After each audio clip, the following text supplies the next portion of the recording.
Yes, these stones emit a faint light upon absorbing Kuvaki. The Kuhenki are quite fond of them. So they just put them on the ground and play with them? Not exactly. Come over here and look. Huh?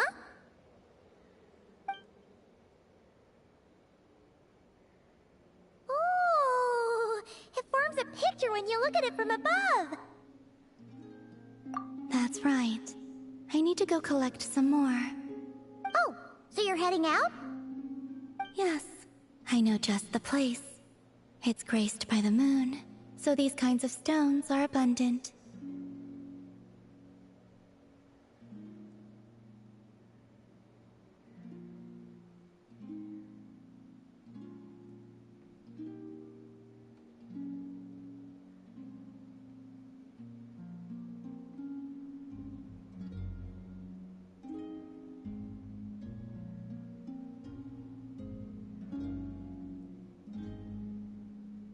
Sure. Alright, then let's get collecting. We want to see what the finished picture looks like, too.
This should be enough, right?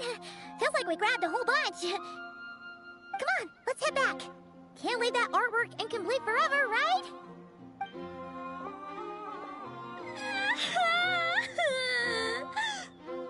Ah! Quick, hide! Someone's here! Where am I? Mommy! I want to go home! Oh, looks like she's one of the Frost Moon Scions.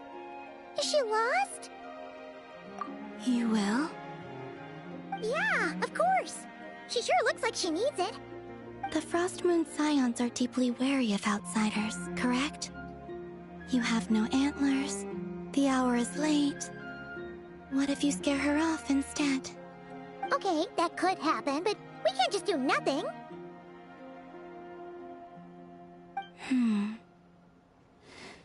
Come with me then. Huh?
Wouldn't gliding be faster?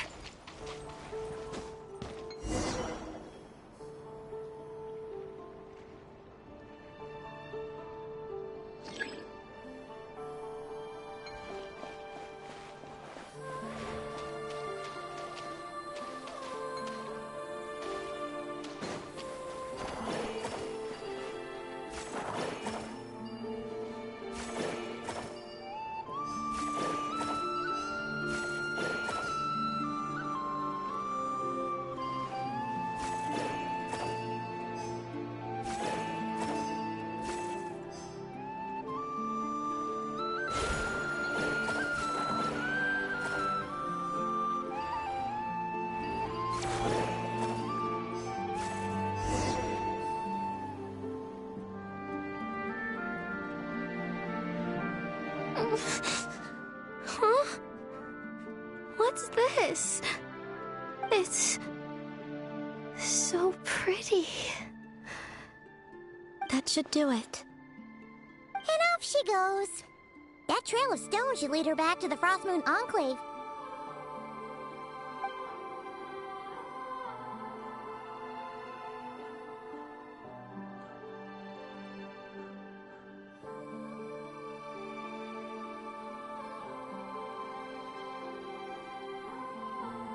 Wait, what about the painting? It's all right. We can finish it some other time. I like watching people find their way back home, to the place where they belong.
Sure, I'll play you another tune, but it'll cost you an apple.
Brace yourselves.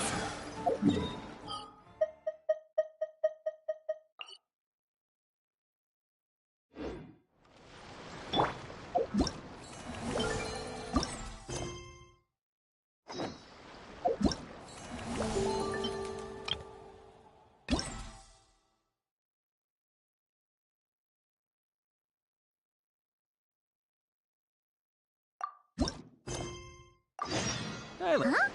Where'd this letter in our bag come from? Did it just blow in on the breeze?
Apparently, he wants to hear all about our adventures and not cry.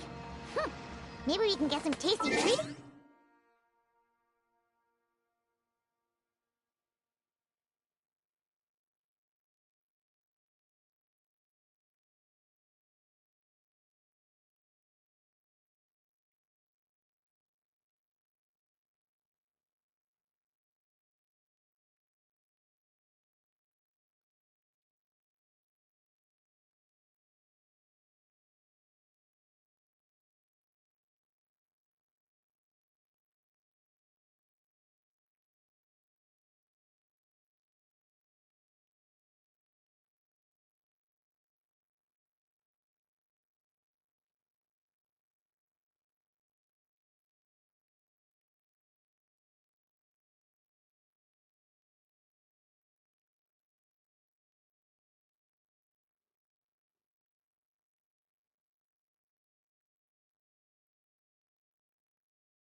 Yeah.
I'm going in! Leave it to me! Kay! Yahoo! Time for takeoff. Let's play. Burn! Charge!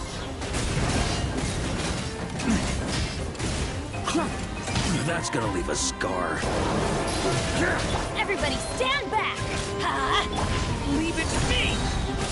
A turning point in... Think you can get away? Here we go. Burn!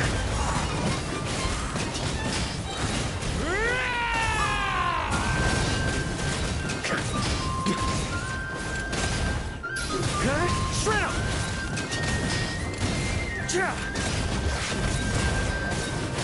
I'm going in! Kay! You burn!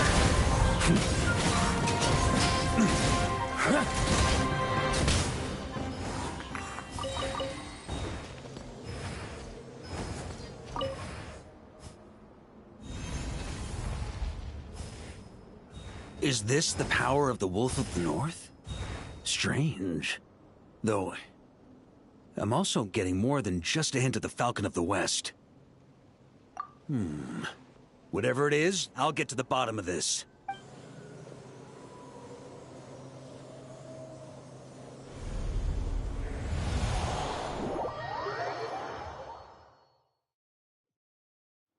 An ancient battlefield.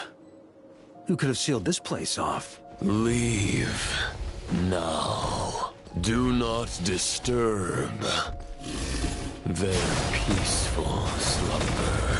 A manifestation of Andreas? Now I've really got to figure out what's going on.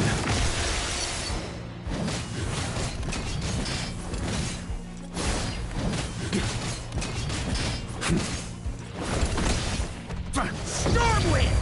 Huh? On me!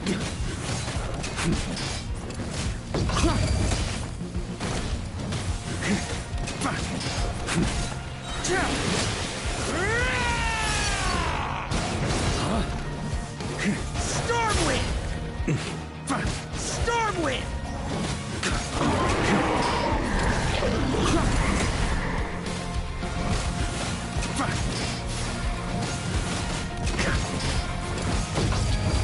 On me! That's gonna leave a scar. A worthy adversary. Stormwind! Maria sweeping in!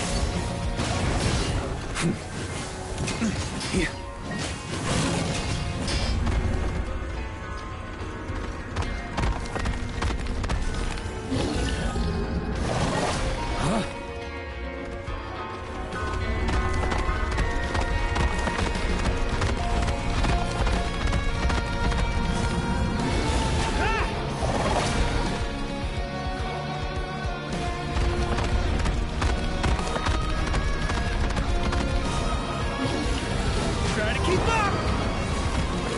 With this unyielding ice, upon this inscribed steel,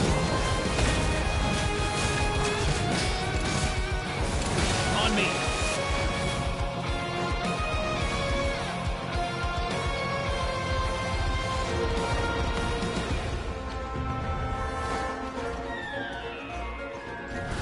Ah!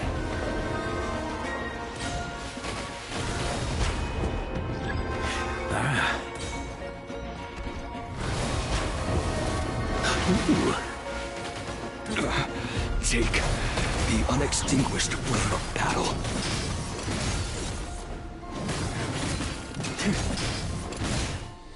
Huh? Shred 'em!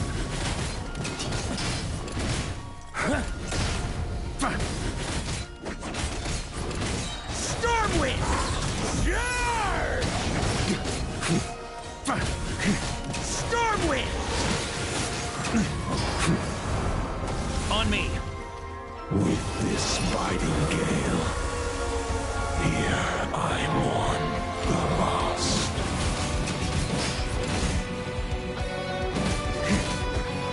Stormwind!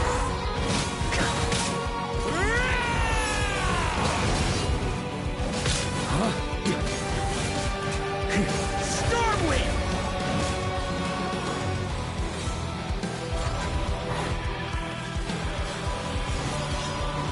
Stormwind!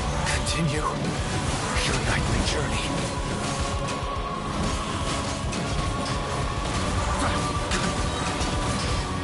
Yarr! On me! Huh?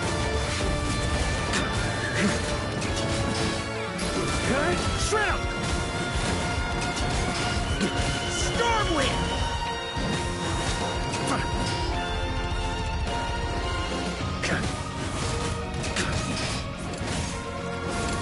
Stormwind! Burn! Maria sweeping in!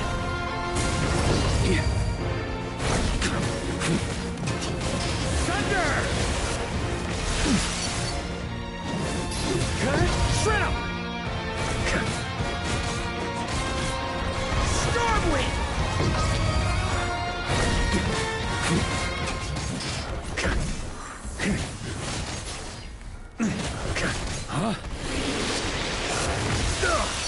Humph. Stormwind! Burn! Yarr!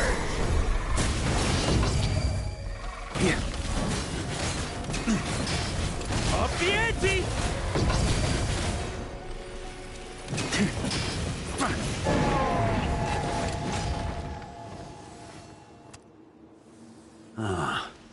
The manifestation of the wolf spirit.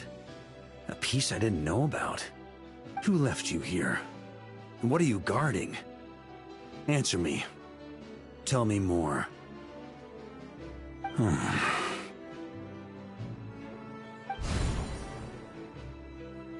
How many times do I have to say it? This blood-soaked path is mine alone to walk. No one need follow in my footsteps.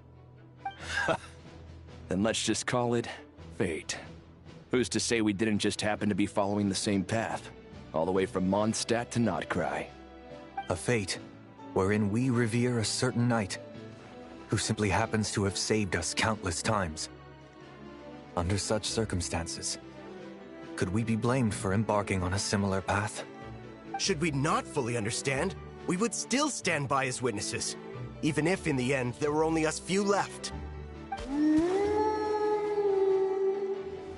If this is truly how you see it, I have no right to deny you. Are those cursed monsters all dead? And the residents nearby, are they safe? Good. It's just a shame we lack the strength to watch you make it to the end. Would that it were not so. From here on out, you must walk this path alone. When all is said and done, my sword could not protect them all. In the end, only one remains to walk the path. Perhaps the way it was always meant to be. At the very least, let these swords and the wolf spirit in this place serve as your guardians, to prevent the dark aberrations from disturbing your eternal rest. Ah. So that's how things were. The Knights of Favonius' records say that when the Bloodstained Knight departed, there were knights who chose to follow him, but they were never mentioned again. To think that they perished here fighting monsters. Were the end for true Knights of Favonius. But was this truly all they wished for? The unextinguished flame of battle, the longing that dwells within your swords. Tell me, knights, of your resolve. I shall use the power left here by Boreas to seal off this battlefield. And that little wolf will stand vigil for you outside, to never be disturbed, to enjoy eternal peace, and forever be spared from witnessing the injustice of this world. If anyone is worthy of such protection, it is you, my friends. So here we are. Farewell, my final comrades. No. No. Let us fight. Once more. That's the spirit. Surely your wishes and ambitions weren't meant to just wither away in a place like this. Join me, and return once more.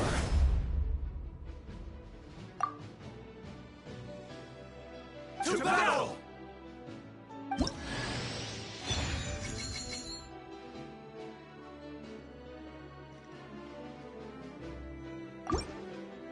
The Bloodstained Knight's final comrades in this mortal realm.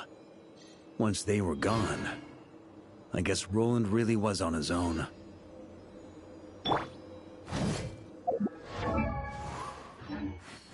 Huh?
Huh? Me? What do you mean? What are you curious about? Hold on. There's a book in the library called 100 Things You Never Knew About Varka? Oh, okay. Now I'm curious too. I didn't even know that was a thing. Right. Let's fact check it.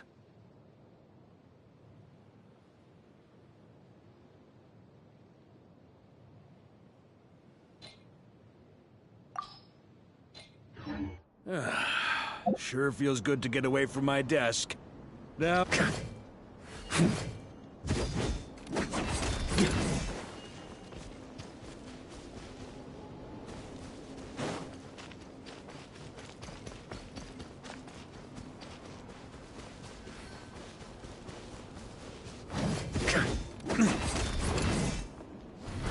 Try to keep up!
Try to keep up!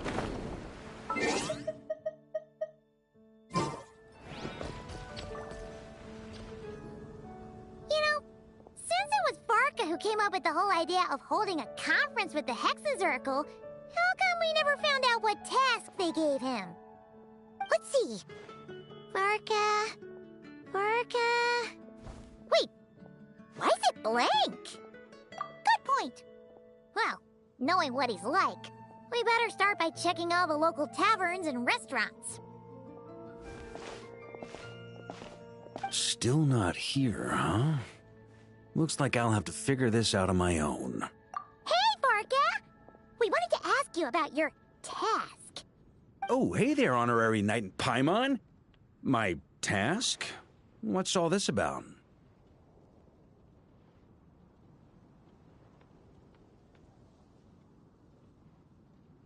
Now that you mention it, I'm pretty sure Alice did tell me something about that. I think. You think?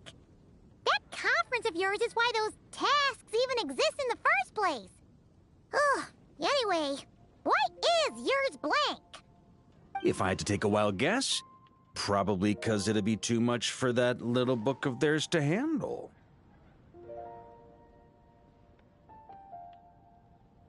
My task is to make the finest wine Tevat has ever seen.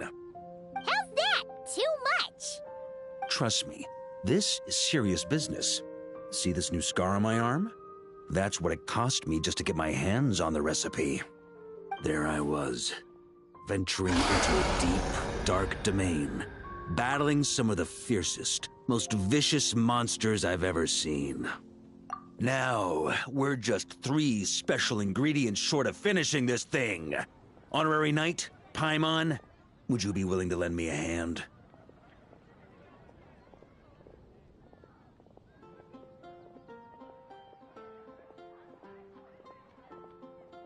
Ugh, fine. Why not? Since it's only 3 things, Paimon's just gonna pretend she buys your story. All right. Haha. So, we still need wood chips struck by knights, pigeon feathers shed in joy, and medicinal broth brewed in a large cauldron. Wait a sec! Were we supposed to be making wine? That sounds like some kind of super suspicious potion. Good point. Well, our taskmasters are a bunch of mages after all. We're following the recipe to the letter, so all 3 ingredients must adhere to their requirements. Come on, let's get started with those wood chips.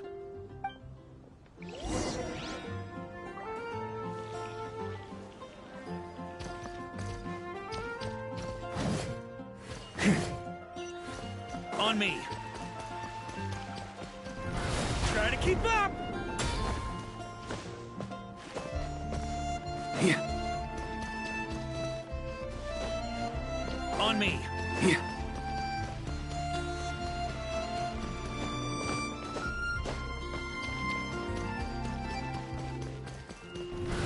Ah! Huh.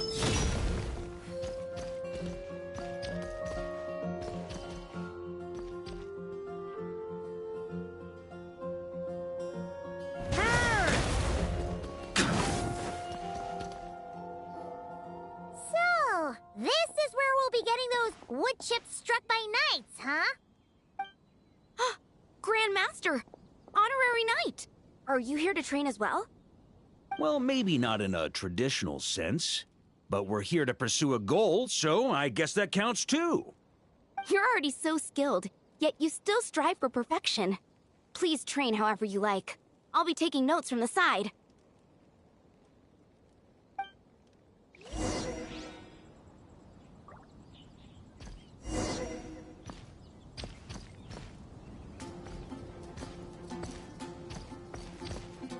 The training ground's all yours. Oh, to witness a pair of top masters in action. What luck!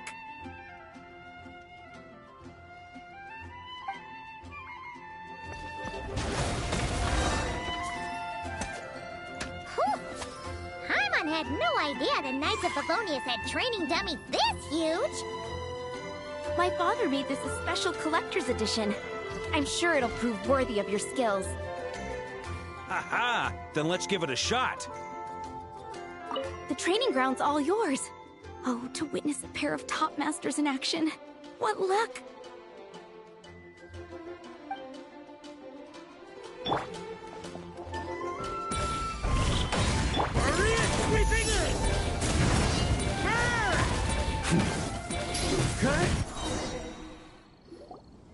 Amazing! So that's how you do it.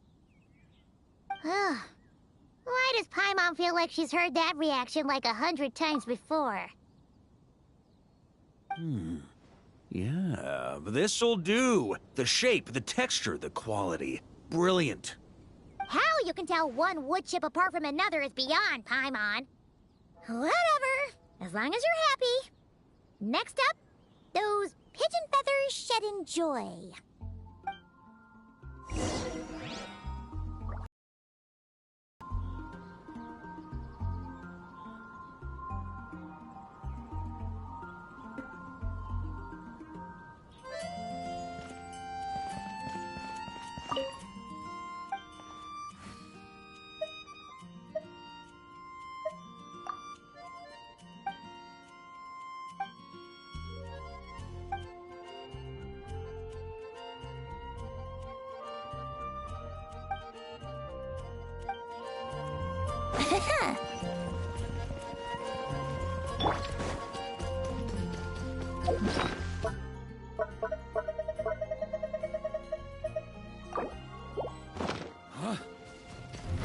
Try to keep up!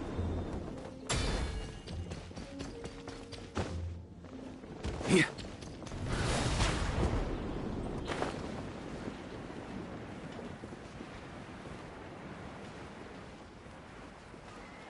On me.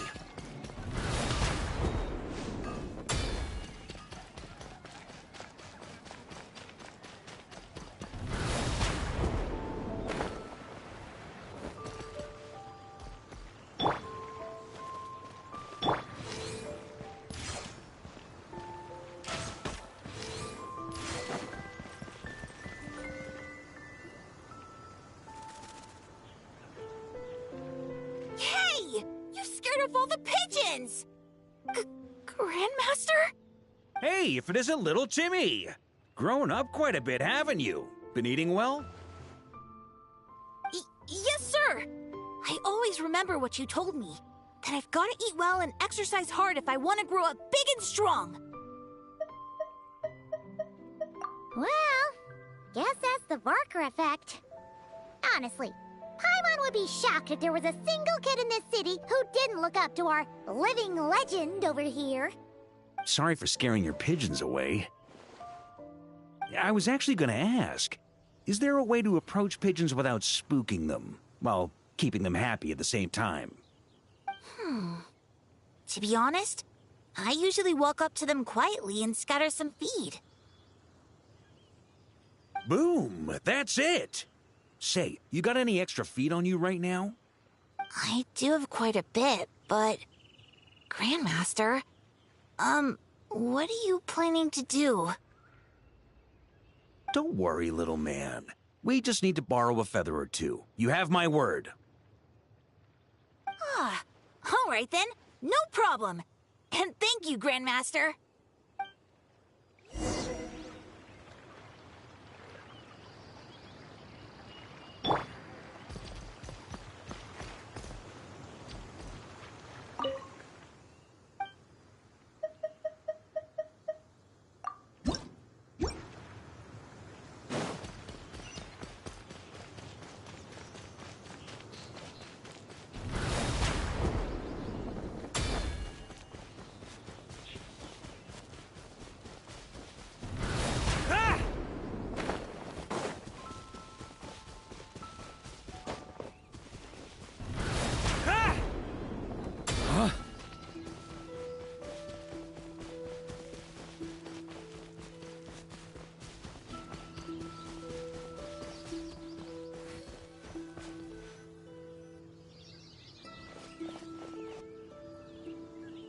Looks like we've got ourselves some pigeon tracks.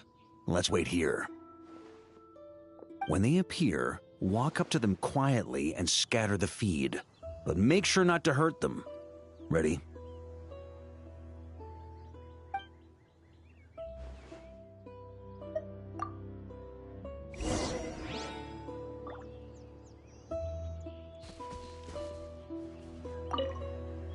Looks like we've got ourselves some pigeon tracks. Let's wait here. When they appear, walk up to them quietly and scatter the feed. But make sure not to hurt them. Ready?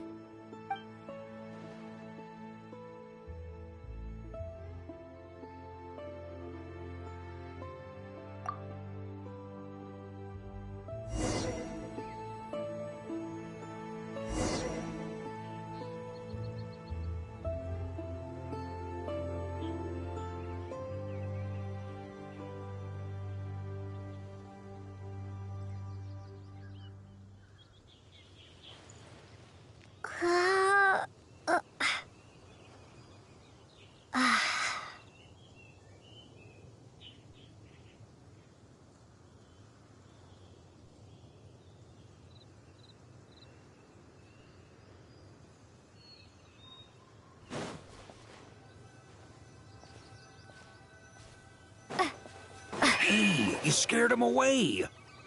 Guess we'll have to wait for them to come back now.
got him! The feathers are in the bag. I repeat, the feathers are in the bag. Finally! This task really is harder than Paimon thought. Just one more ingredient to go. Medicinal broth brewed in a large cauldron. That's gotta be in Dadaupa Gorge. I'll head over there right away. Follow whenever you can, all right? Hey, wait up! Jeez. Talk about excited. That guy just took off faster than a flock of flustered pigeons.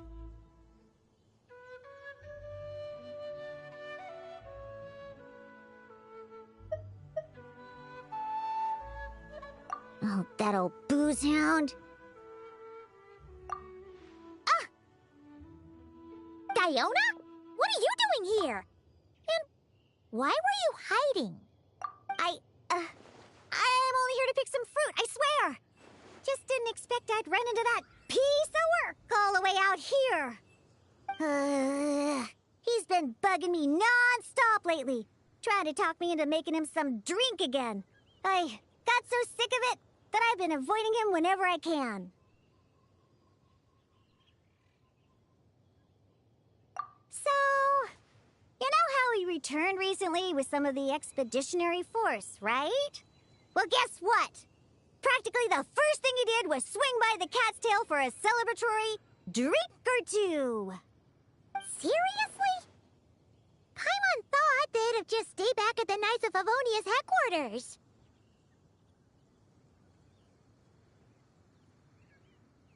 Ugh. Hence why I said, practically. They did all that and more. The cat's tail was round 3 of a citywide tavern crawl. And Paimon bets they'll do it all over again the next time another batch of troops returns home. Anywho, long story short, I couldn't bear the sight of those drunk old skunks for even 1 second longer. So, I made it my mission to mix some of the most disgusting, nauseating drinks in all of Teyvat. Yeah, so that's why I tried to get Prince to mix the drinks instead. Ugh, if only those drunkards hadn't started messing with his Meow-Jo.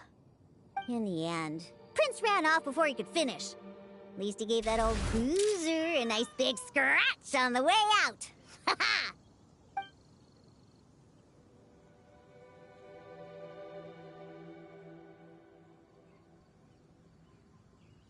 There I was, venturing into a deep, dark domain, battling some of the fiercest, most vicious monsters I've ever seen. Anyway, it was right there in front of me, one small step away from completion.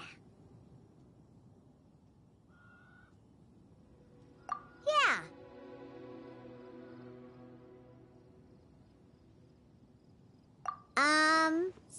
Some wood chips I noticed on the knight's clothes, some pigeon feathers I picked up in the forest. Oh, and some of the hilly churl herbal soup I was planning to turn into a remedy for sobering up. Wait a sec. You said this all happened not long after Barker first got back, right? That must mean...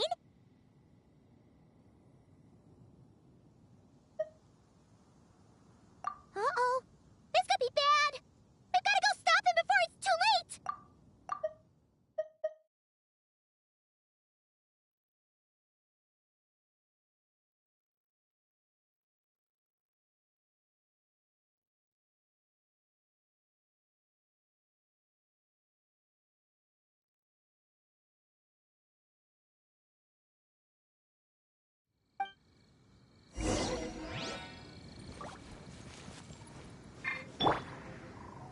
The old booze brain will be okay, though. Won't he?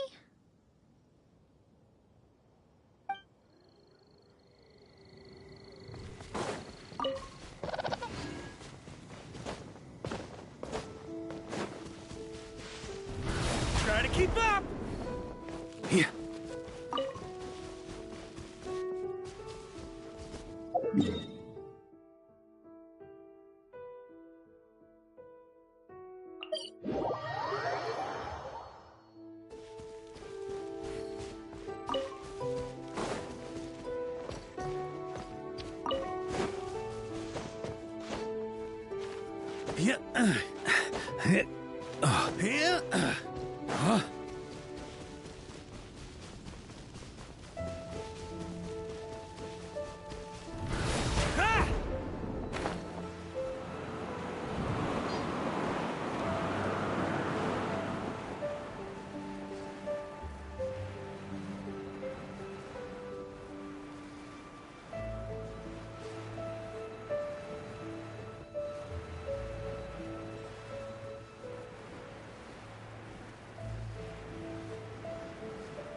Unbelievable! Since when were hilly trolls so amenable to reason?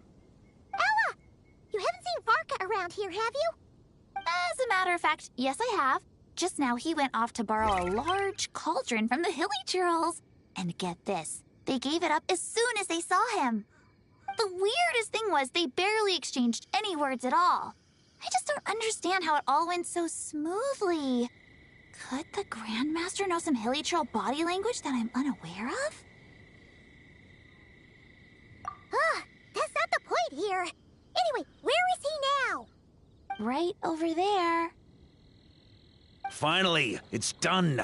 The finest wine in all of Teyvat. Right here in my hands.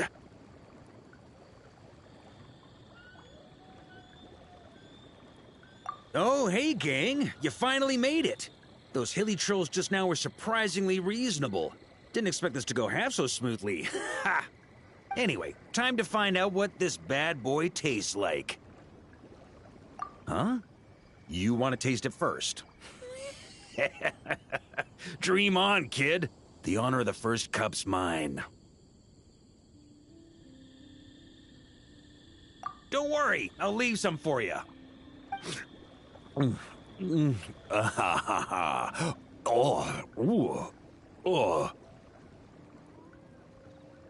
Hold up. Oh, why do I feel so bad?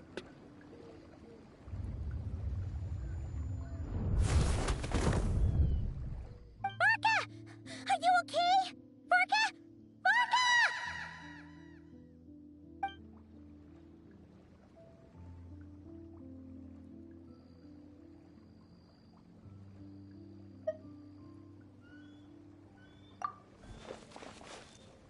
Come on!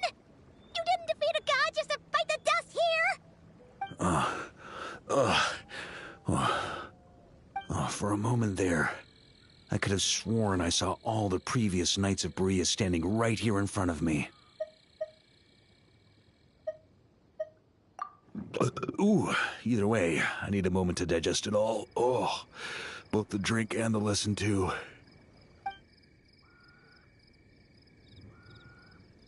Aha. So the missing ingredient was actually the Spring Fairy's blessing. Never would have guessed. Hey! Don't you act all innocent!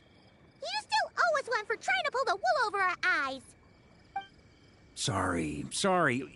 Truth is, though, I genuinely believed it would work. And I was even planning to come clean over a drink or two afterwards anyway. But I guess you probably don't want to drink it anymore, do you? Well, guess I owe you one. How about this? I'll treat you to a meal at the Good Hunter once we're back. No, that's more like it. Oh, come on! You saw what a state he was in after he downed that cup. I'm not sure he's learned his lesson. Guess I have no one to blame but myself, huh?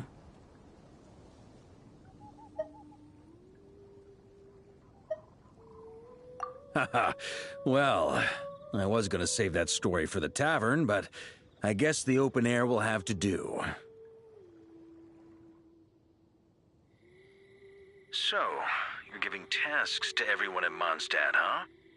Interesting idea. Do I get one too? Well, if you really must know, yours was to change the fate reflected in the scryglass. But you already did that quite some time ago. The moment you decided to set off on your expedition, to be precise.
Teamwork is dreamwork!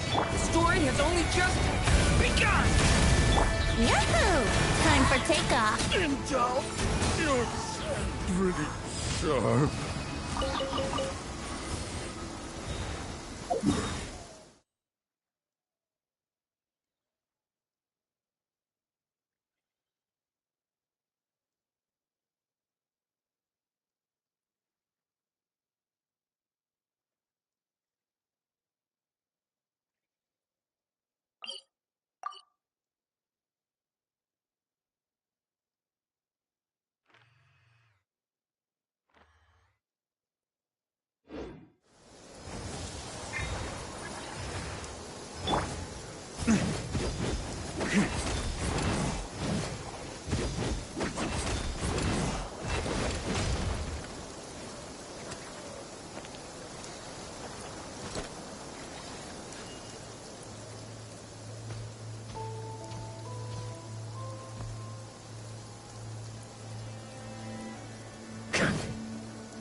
Whoa! What is this place? It reminds Paimon of Simulanka. The two are indeed similar. Both worlds were built using the same magic, after all.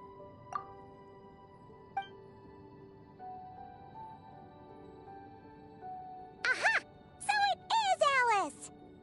Hello, Aunt Alice? Oh, no need to be shy. Just think of me as one of your mother's dearest friends. You keep talking about stories and magic. What's this all about? Simulanka 2.0 or something? Certainly not. Simulanka was a peerless masterpiece. Without the original author, it would be impossible to create a sequel, even for me. But you are right about one thing. Just like last time, I want to show you a work of magic that has to do with storytelling. What's this?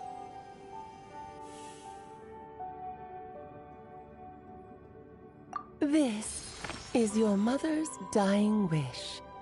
My mother's dying wish was a book? Let me answer that with a question. What do you suppose would be a writer's greatest regret?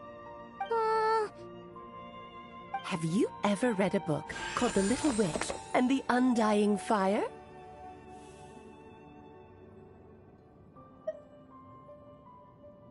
Oh, well, you're missing out. It's a wonderful book.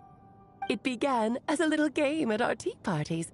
Each of us took turns writing the next part of the story. I wrote the first volume, then the other mages took their turns. Em was tasked with writing the final volume and tying everything up.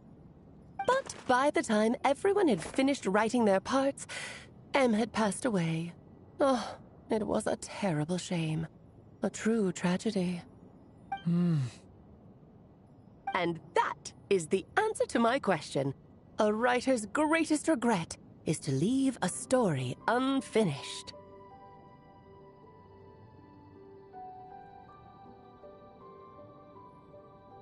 But all is not lost. I couldn't stand the doom and gloom of it all, so I went ahead and wrote an ending myself on her behalf. Then what's this book?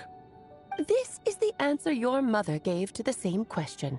In her eyes, this was her greatest regret.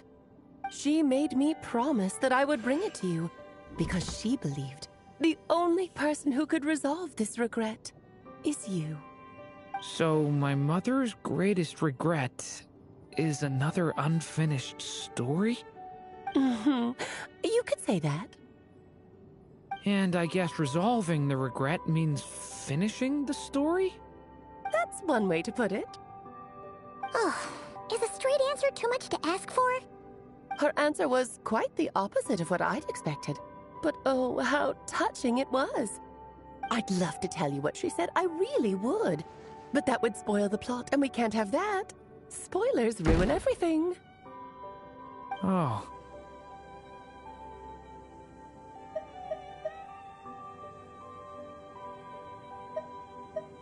Just think of this task as giving a story a much-needed ending. All I ask is that you do your best. I understand. But I only just started learning human script, and I don't have any writing experience at all. Relax. Why else do you think your dear aunt went and found you two such wonderful helpers? With their experience, you'll have so many story ideas you won't know what to do with them. So don't be shy to ask lots of questions. Yeah. If it's to help Durin fulfill his mother's dying wish, then we're in. Aunt Alice, could I ask, what kind of story was my mother hoping to write? I had a feeling this might come up, but that answer isn't mine to give. You'll have to find it yourself, here inside this book. Don't worry. We'll help you come up with loads of ideas. Yeah, let's find a nice spot where we can settle in and read through this thing. We could even get some snacks, too. Oh, the actual process might not be quite the walk in the park you're imagining, Paimon. Why's that? Because when Em created this book, she borrowed my magic. In other words, it's not a book you can just pick up and read. It's a magical book. Its chapters are scattered through memories of the past. Gather them all, and the book will show you its secrets. So, where are we supposed to find these memories? Em left a trail of clues for each unfinished chapter. Follow the hints, and you'll find them. Oh, and when it comes to adding to the story yourselves, you'll need to use this. And this is? This, my dear little Paimon, is the ink Em left behind. Infused with a little of my own magic, of course. If you're planning on writing something inside the book, you'll need it. It's extremely precious, so be sure to use it sparingly. This is all that's left.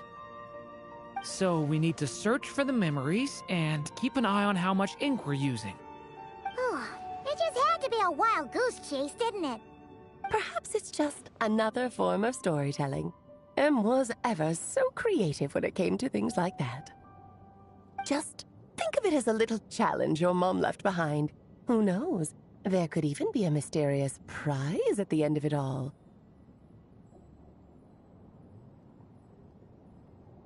I don't care about that. This was my mother's dying wish. Whatever it takes, I'll find a way.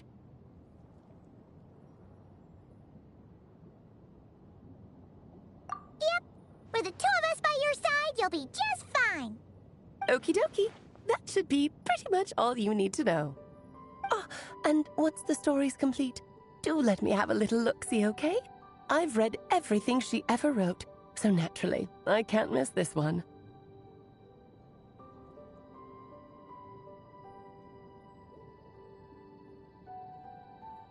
Yeah! Most of the time, you're pretty hard to pin down. Don't worry, I'll know when you're finished. Just wait for me to reach out. All right, off you go. I can't wait to hear how the story ends.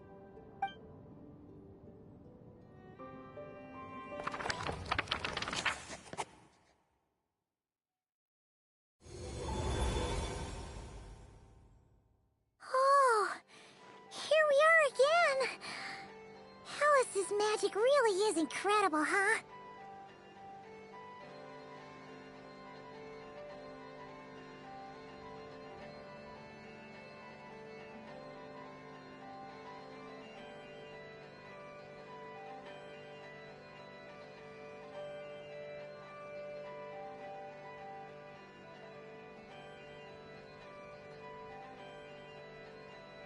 Right. Alice mentioned we should be on the lookout for clues. Huh? A corner of repose for countless tales, watched over by the honor of knights. A place for stories to sleep, perchance to dream of ancient cities and the epics of ages past. There, a witch once spent a sleepless night, and all to bring forth a story yet untold. Find the place I speak of, for it is where the seeds of this story lie. Was that a riddle? Where do you think this mysterious place could be?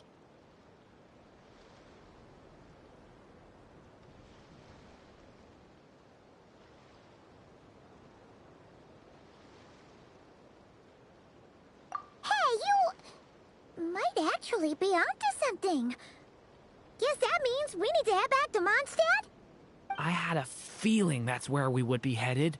After all, it's where my mother was from, and I bet it's where she wrote this story, too.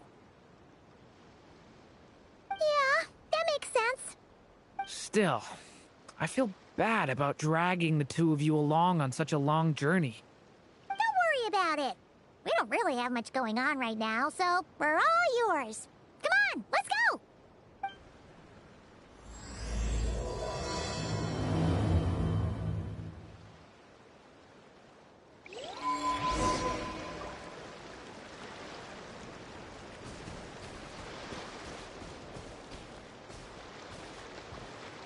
On me. Off we go! Let's light it up! Adventure time! I'm going in! The story has only just begun! Think you can get away? A little here we go! Here.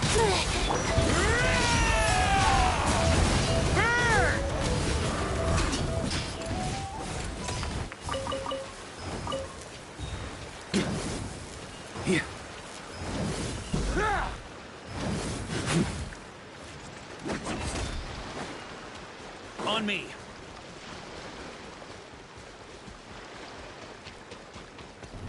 Try to keep up.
Please be quiet within the premises and refrain from making a racket.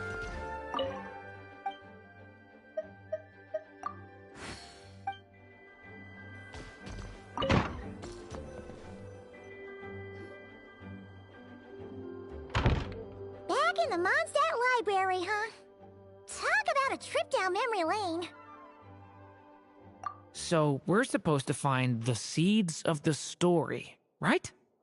What do you think that means? Well, we're in a library, so it's gotta be books, right? But seriously, there's so many here. How are we supposed to know which ones we need? Making a racket in a library? You should know better than that. Lisa! Oh, sorry about that. Now, who do we have here? Ah, my golden-haired cutie. And my little horn cutie, too. Sorry, Miss Lisa. I know you taught me to be quiet in the library, but Paimon was just trying to help. Please don't be too hard on her. Well, it has been far too long since we saw each other, so I suppose I can let it slide just this once. Back when he first arrived here, poor Jean wasn't sure what to do with him, so I stepped in to lend a hand. I figured, if I can handle a boy raised by wolves, then teaching one who's part dragon should be a walk in the park. Nice! Sounds like Durin was welcomed with open arms.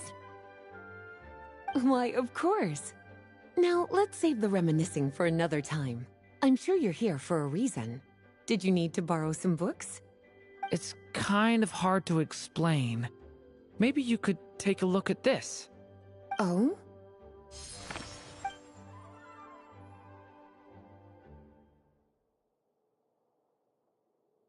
Ah, I see.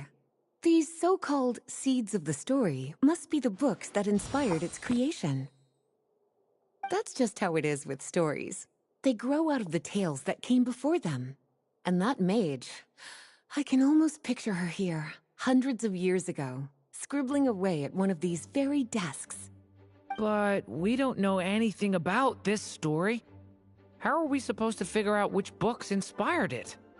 As it happens, just before I found you here, I was looking into something rather peculiar. One of the knights reported seeing some books that weren't listed anywhere in our catalog. Stranger still, just as he went to reach out for them, the books vanished into thin air. And then, a while later, while he was browsing through other shelves, there they were again. Seriously? That particular knight knows this library inside and out. I'd be very surprised if he was seeing things. Something tells me these might just be the magical books you're after. According to the report, there are 3 of these books in total. I'll be relying on you to track them down, cuties.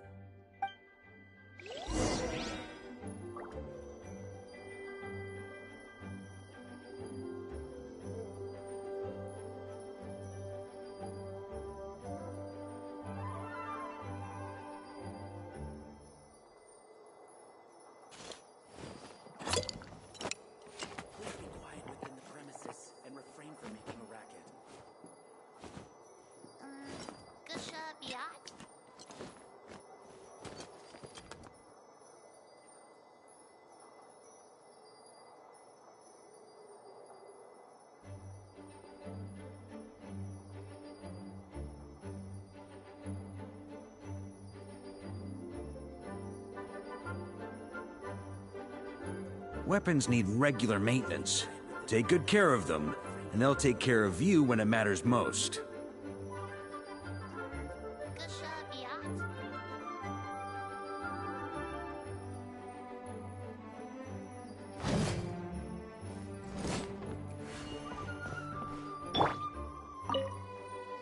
Well, did you manage to find them? Seems like there's still some missing. Why don't you try checking the other shelves?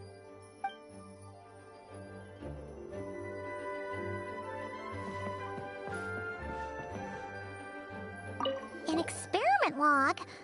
Looks like part of the title's been erased. There's something seriously suspicious about this book.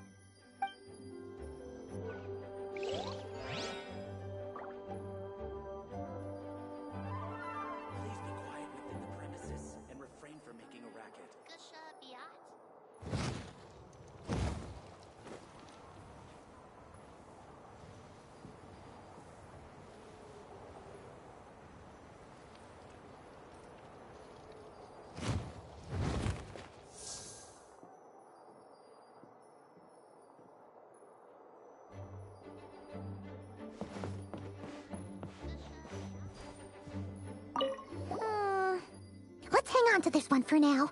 Could be one of the ones we're looking for. It's one of M's, after all.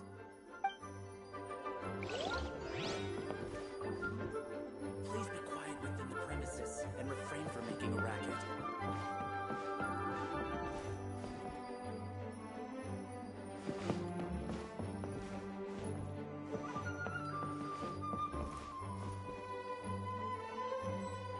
Oh, wait! Did Klee write this one? Should this even be here? We better show it to Lisa.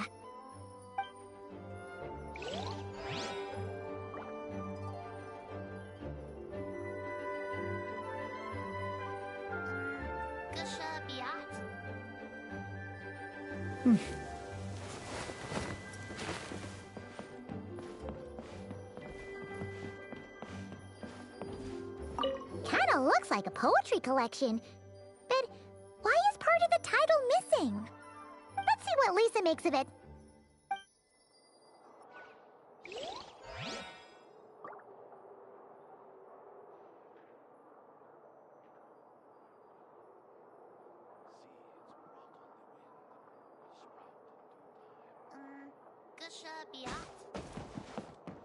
Please be quiet within the premises and refrain from making a racket.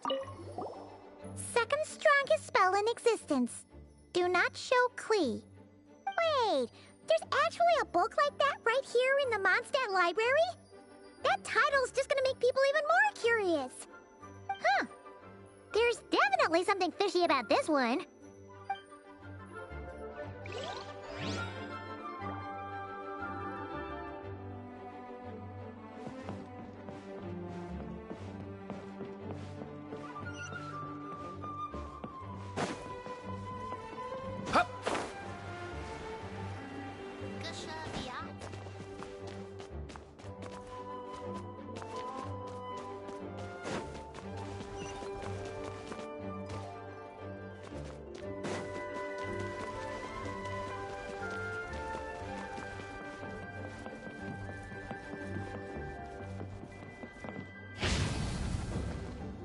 Stay back! Well, did you manage to find them?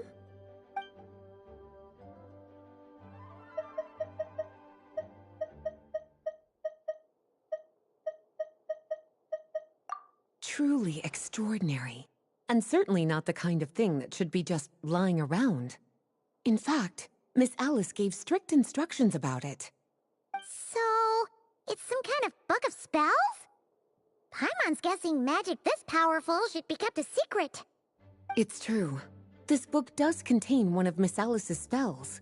But honestly, virtually no one could actually pull it off, even if they tried. The only reason it's even meant to be in the restricted section is because we can't let Klee get her hands on it. After Klee was born, Miss Alice advised us to seal it away. She even added that little subtitle herself. So, it's to keep it away from Klee, huh? Does that mean she could use it to cause even more mayhem than she already does with Jumpy Dumpty? No, that's not it. As Miss Alice herself put it, letting Klee see it too early would spoil the surprise. Well, did you manage to find them?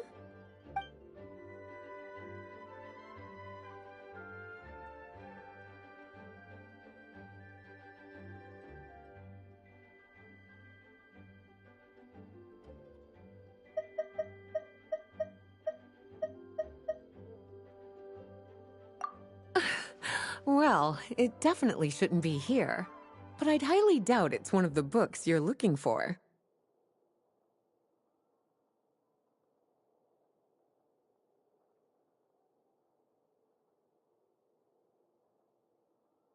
Because this is something Klee wrote. It's a compilation of all the best fish blasting spots around Mondstadt, as well as the most convenient places to stash her new Jumpy Dumpties.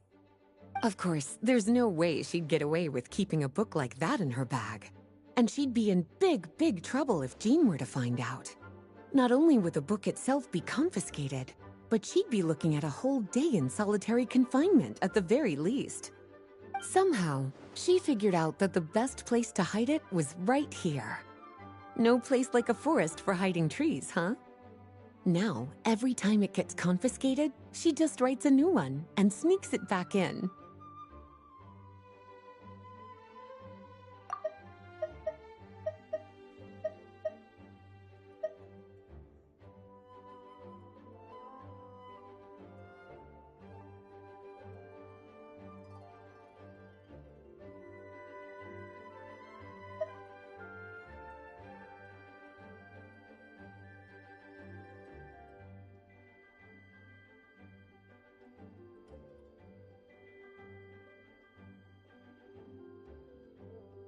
Yes. So thanks for helping me find it. I'll finally be able to hand it over to Jean.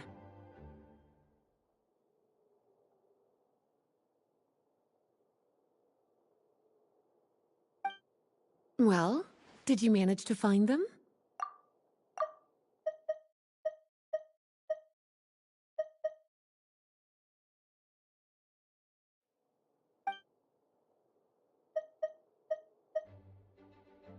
Well, this book has quite an obvious connection with that mage, considering she was the one who wrote it.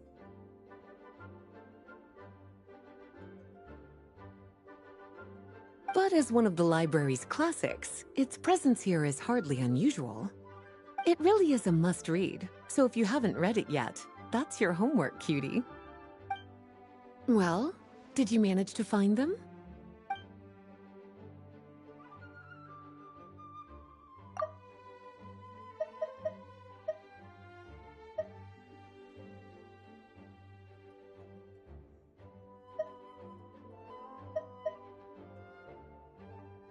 Huh. This book definitely doesn't belong here.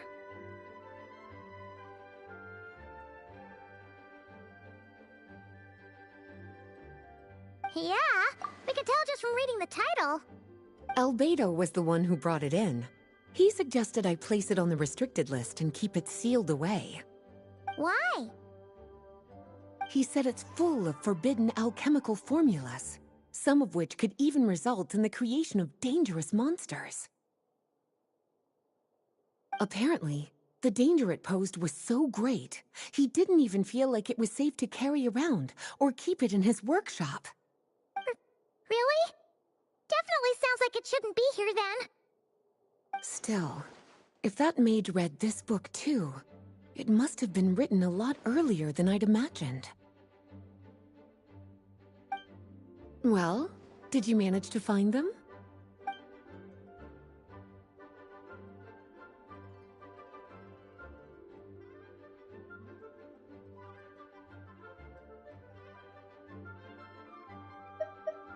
Yes, this is a restricted book, all right. It certainly isn't supposed to be here. Huh. But it looks like a regular poetry collection. How did it end up being classified as a restricted book? The issue lies with one of the poems inside. You've heard of the great battle that took place on Dragonspine, yes? 500 years ago, During the cataclysm in Conria, an evil dragon descended upon Mondstadt. A fierce battle with Dvalin ensued, but in the end, the evil dragon fell, and Dragonspine became its resting place. You're talking about Durin. The Durin of Dragonspine. Well, the poem in question turns the whole battle into a dance, with the evil dragon recast as an innocent child who came here in search of friends. But given all the suffering experienced at the claws of that dragon, how could the people of Mondstadt accept such a retelling? Bards are often accused of inventing history or distorting the truth in their ballads. But this one hit a bit too close to home. And since the knights back then were unable to track down the author, they decided to ban the entire collection, blot out the title, and seal it away for good. So the version in the poem, it was all a lie? I'm afraid that question is something only the dragon himself could answer. Well, would you look at that? Seems like these are the little troublemakers you're after. And all three just so happen to be forbidden texts. What kind of story requires reference material like that, I wonder? Forbidden texts? You know, the first time you mentioned that the library had a restricted section, Paimon thought you were just trying to scare us. Are you saying it actually exists? Not really something you should be poking your little nose into, is it, cutie? Sorry. Seeing as it was Miss Alice who asked you to look for these books, I won't question the matter. But they'll need to be sealed away again once you're done, so don't forget to return them.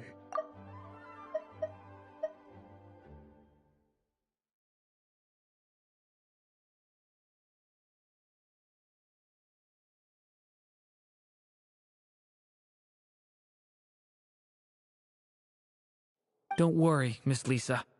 I won't forget. Well then, that's all from me. After all that hard work, I think I've earned myself a nice cup of tea. Alright, we've gathered all the reference books. What's next?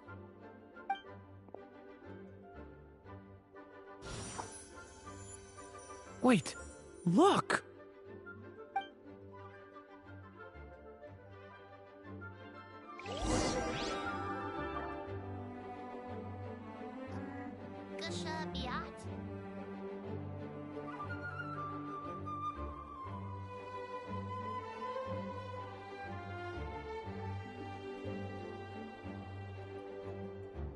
I still have so much to learn about human interactions, like, where should I put my hands when I'm nervous?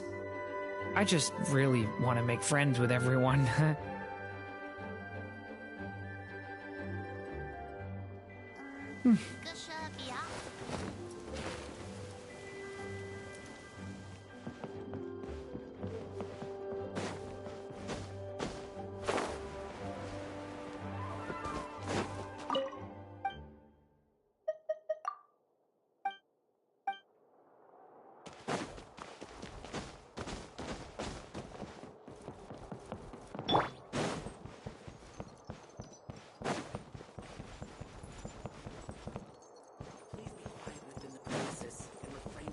Racket.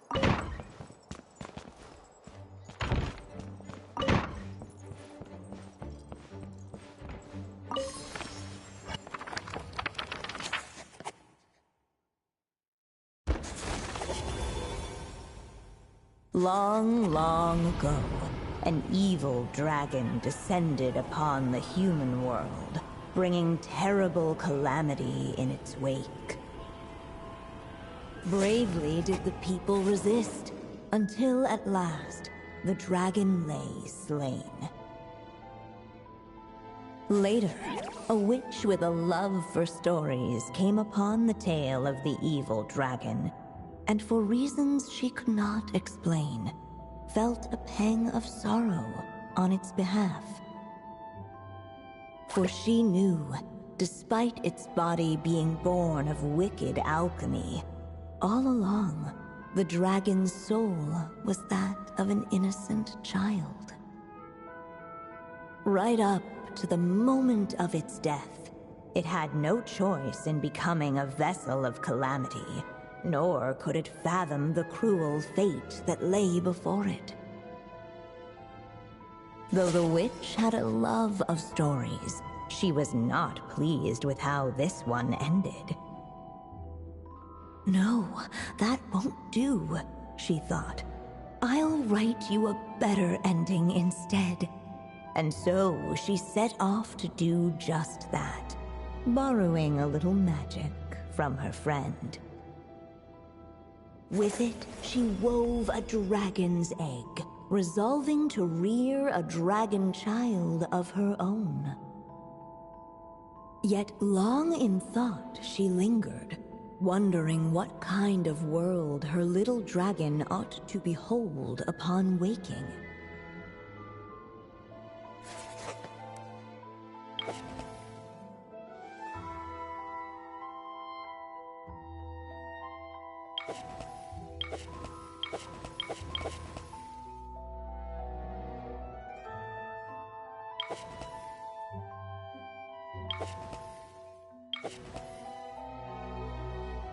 At last, she made her mind up, adorning the cradle with a wisp of woodland air. Then, she quietly waited for the egg to hatch.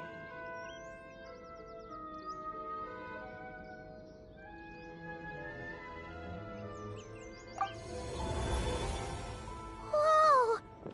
We're actually inside the story! This must be Aunt Alice's magic.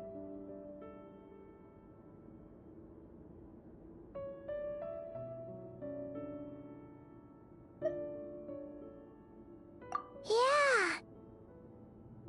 A story about me? Why don't we just see where the story takes us? All we know is the beginning at this point. Okay.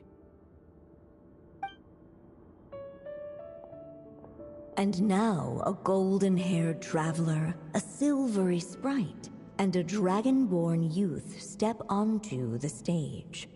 What new chapter will their arrival bring? Whoa! That came out of nowhere! Was that the same voice we heard just now?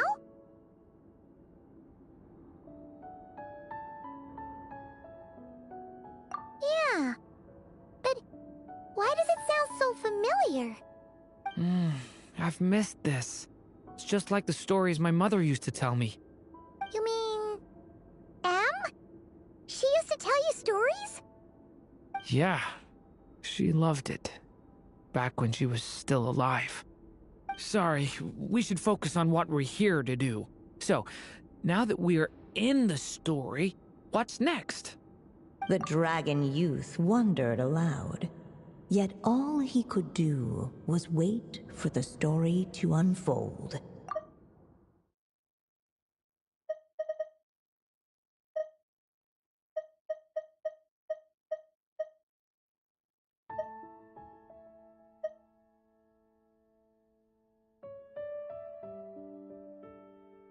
Of course, there's something to be said for helping it along. Perhaps a little exploration could prove fruitful. Oh! Is that a hint?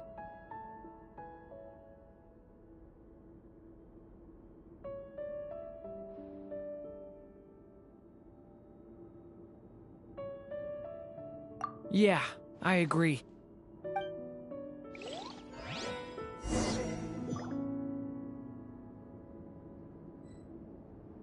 For a moment, the story crashers fell silent.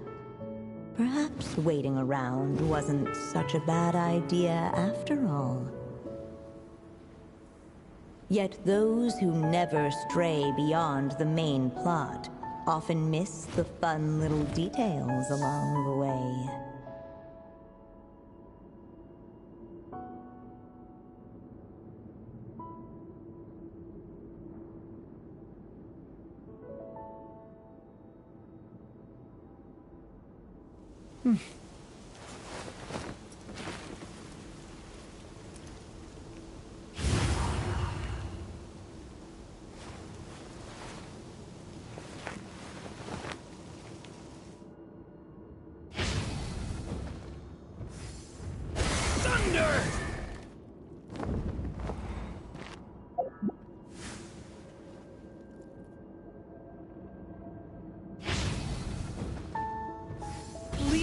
Please!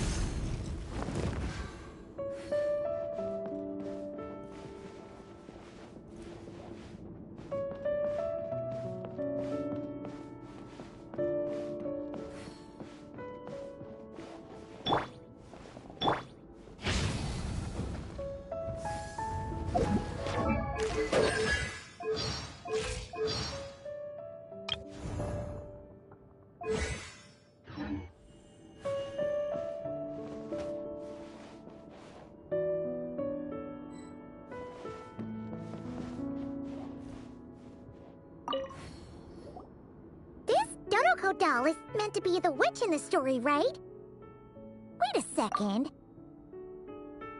All the people we've seen that look like that turned out to be mages from the Hexenzirkel. Do you think the witch in this story is one of them too? My mother had a hat just like this. Then, the witch must be M. Looks like this story really is about Durin, huh? Whether the sprite spoke true or not, it had little bearing on the story at hand. For in that moment, what mattered most was not that she was a witch, but a mother waiting for her child to hatch. Let's keep looking.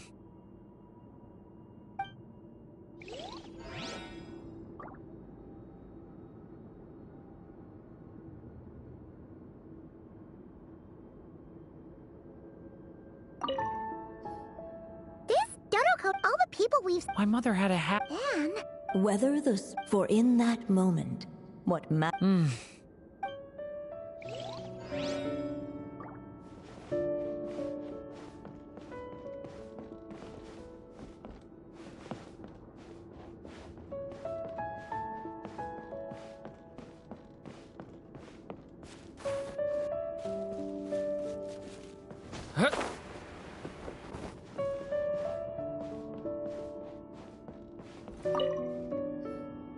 Look at all these books. Guessing the witch did a lot of reading while she was waiting for the egg to hatch. It just so happened a dragon egg wasn't the only thing she was incubating here. Where else might a story be born, if not among books? Oh!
This must be the dragon egg, right? Looks like it's gonna hatch any moment now. So we've got a dragon egg about to hatch, a witch who loves stories, and that evil dragon we heard about at the beginning. Yep, it all adds up. This is my story, isn't it?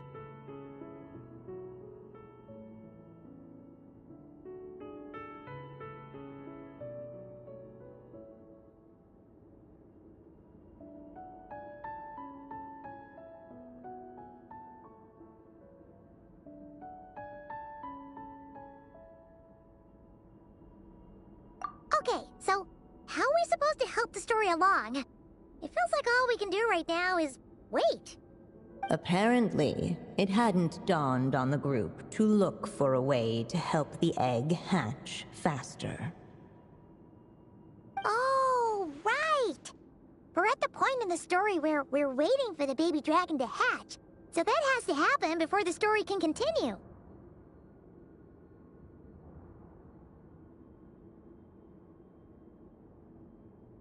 With the flames at his command, perhaps the dragon youth might be able to provide the egg with sufficient warmth.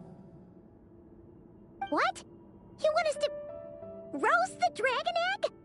The silvery sprite's surprise betrayed her lack of reading. For in countless tales it is told that only by fire's embrace will a dragon's egg hatch swiftly. Huh, you kinda have a point there.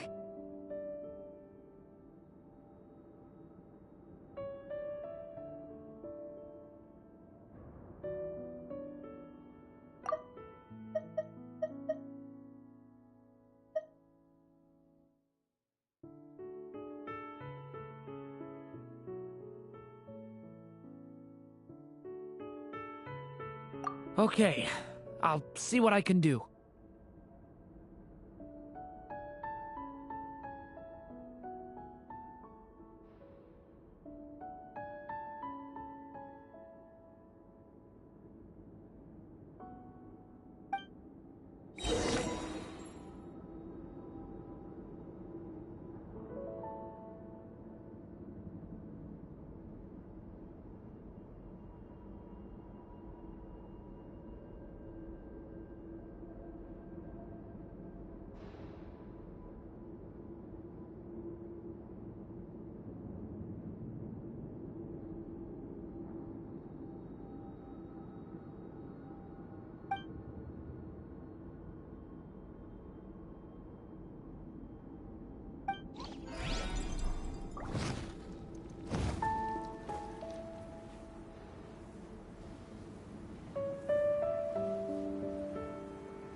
Uh-huh.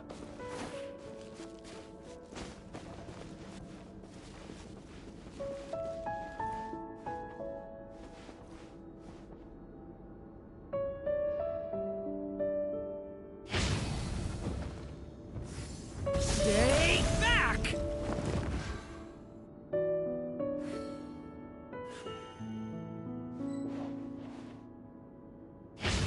Devouring claw! The abyss is burning shadow! Clearly, both the golden-haired traveler and the dragon youth were eagerly awaiting the little dragon's birth, though perhaps their longing burned a little too brightly.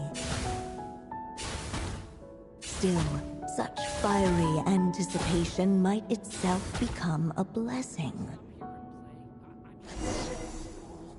I won't go too far. At last, under the witch's expectant gaze, the little dragon broke free from its shell. No living being has ever decided the moment of its birth. You were no exception, my child. I brought you into being because I willed it so, just like the witch who created that evil dragon. But I promise you this. Your birth was wanted. You are loved, and you will have a different fate than the dragon that came before you. You've never told me those things before, but for some reason, I always knew. Thank you for bringing me into this world.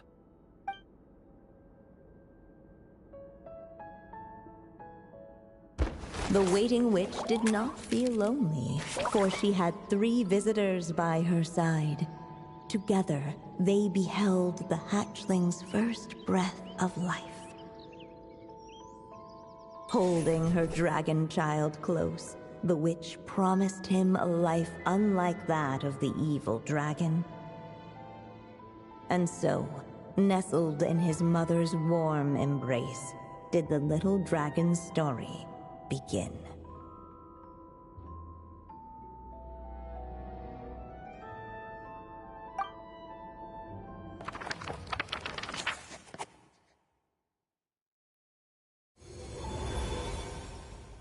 Wait, isn't this Mondstadt? we're back in the real world. Looks like there's more written on the page now and less ink left than before. So, does that mean we've completed this chapter?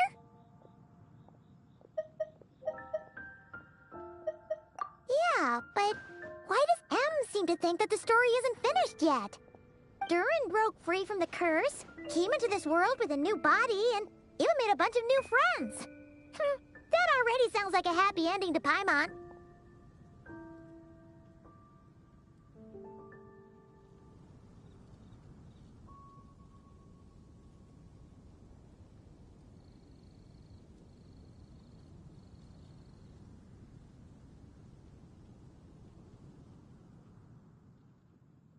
True. Everything's always so mysterious with these mages. Guess all we can do is wait for more clues. Huh.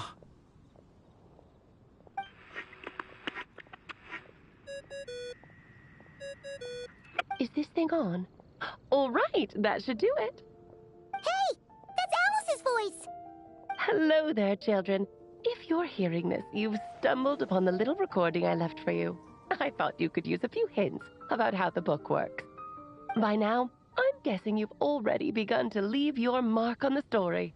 You should know, however, that the book needs time to absorb the ink, so the next chapter's clues won't show up right away.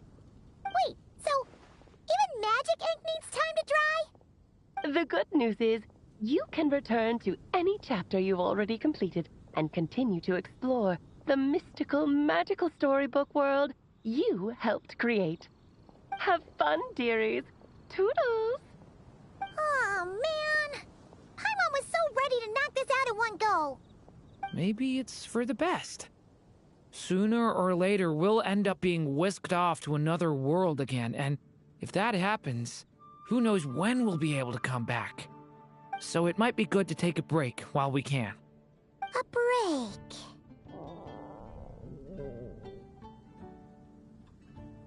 Yeah! Paimon has a sudden craving for the Good Hunter's sticky honey roast. And we happen to be in Mondstadt, so... So let's meet up here later.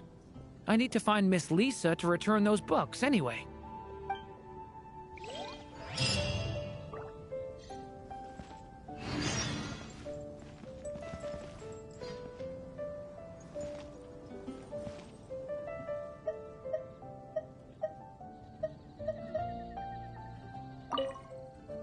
Aunt Alice said we can return to the story world at any time. If you feel like checking it out again, just come find me.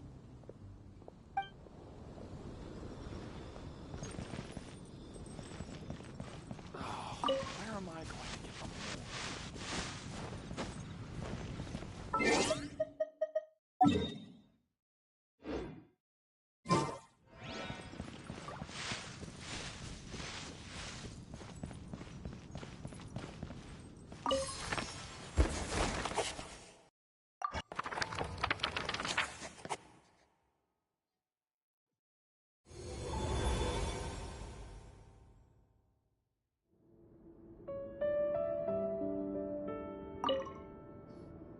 Huh.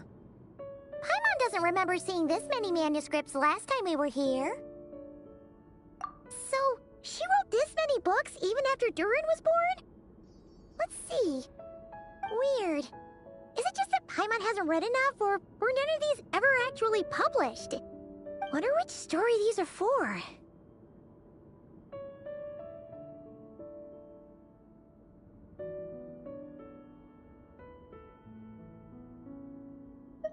Well, looks like a lot of work went into it, so it must be a pretty great one.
Leave it to me!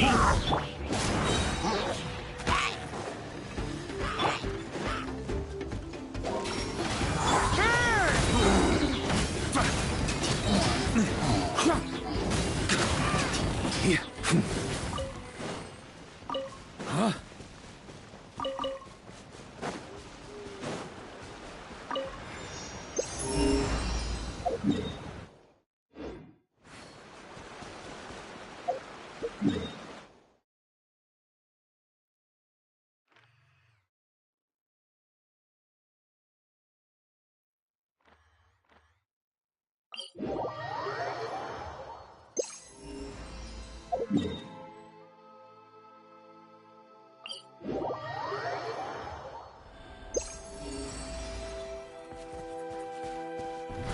Try to keep up!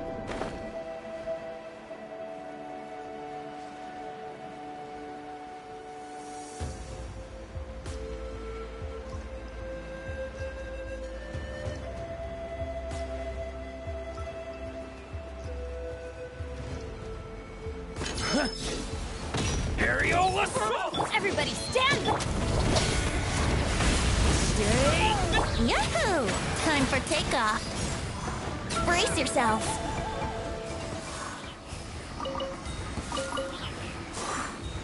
Off we go! Even better than I imagined. It's my lucky day.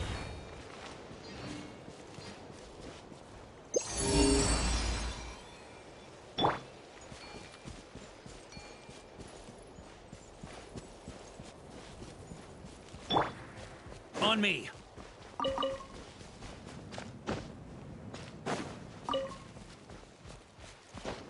Huh?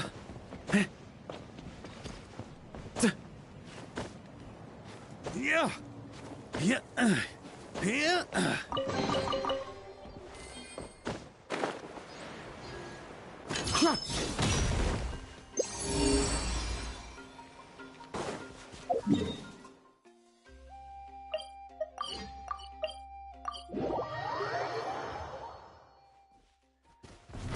Try to keep up!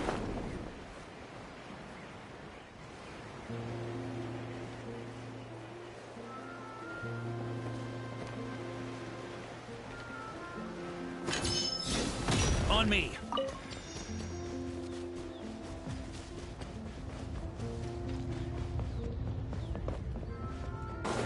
Let's hope you'll put up a good fight. Finish this Stay fast. back! Here we go. Think you can get away?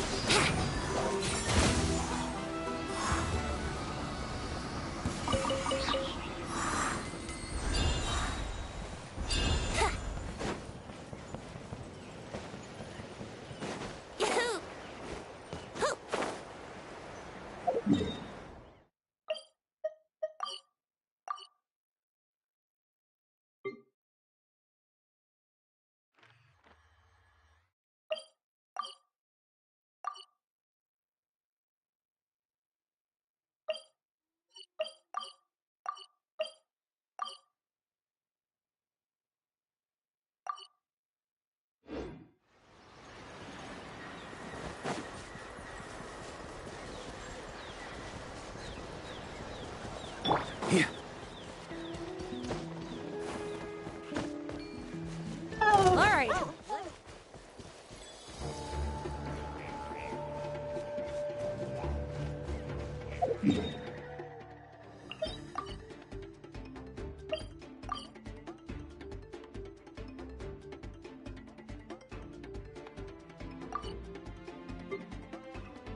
On me.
All right, let's finish this fast.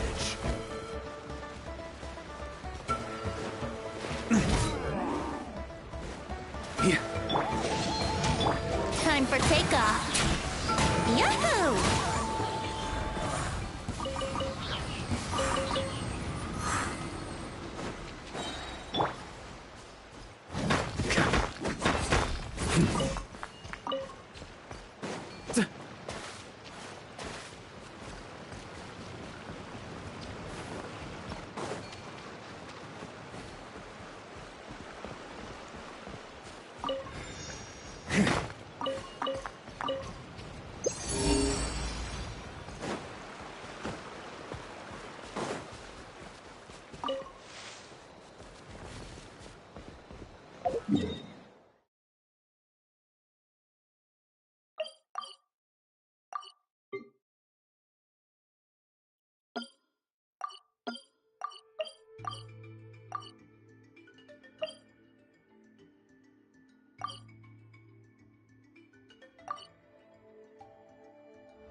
How about this? I hope you'll put up a good fight.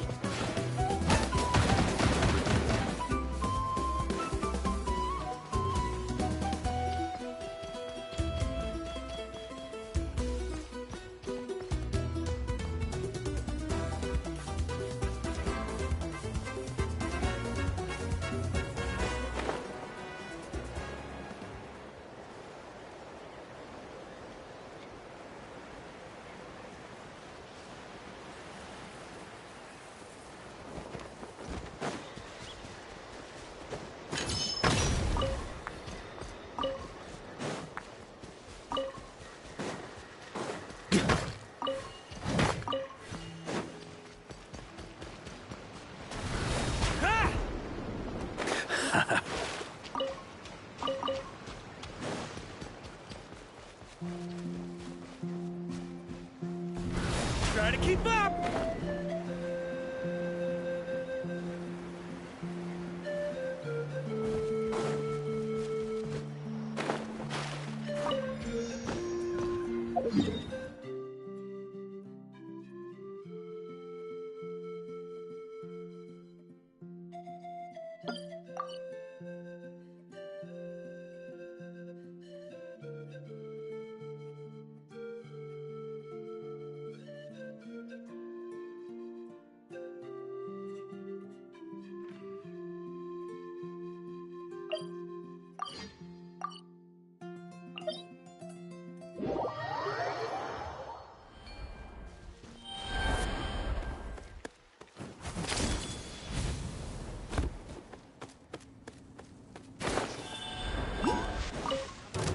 Watch this!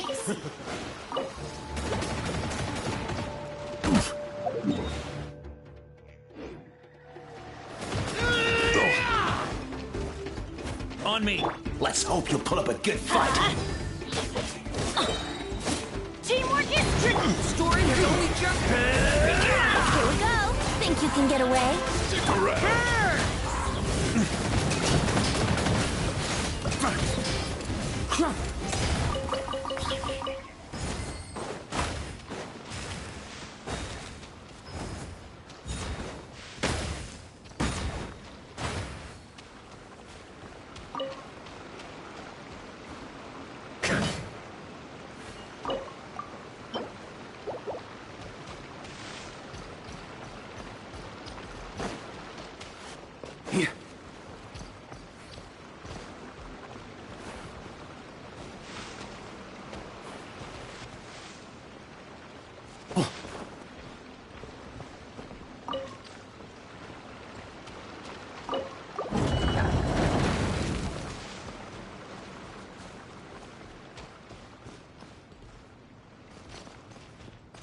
Let's see if you can keep up with me. Turns out I can die. Yet you are blind. I'm going in! Leaving so soon! Stay back! A turning point in... Let's play. Time for takeoff. Brace yourself. On me! Teamwork is dreamwork! Could it break? You have eyes, yet you are blind.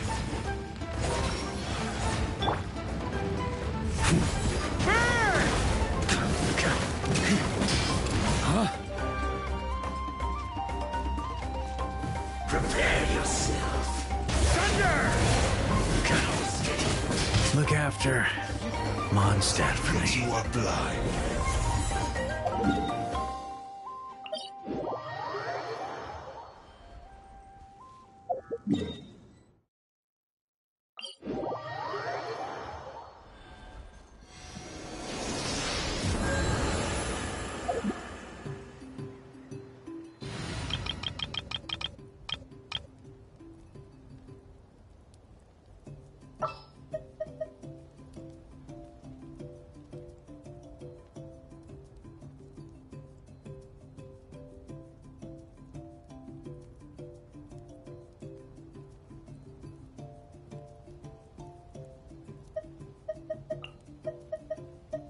Understood.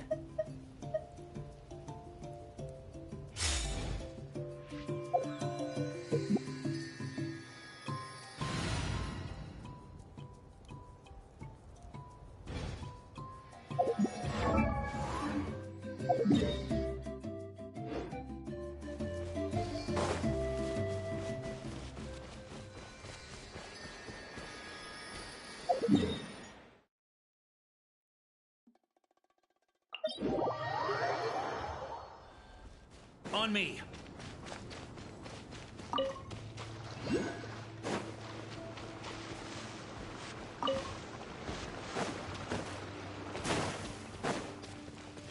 Let's Up see to the if you can freezer! keep up with Rain me. outlines your fate. Ring cutter! Come at the beat! Witness my great undertaking!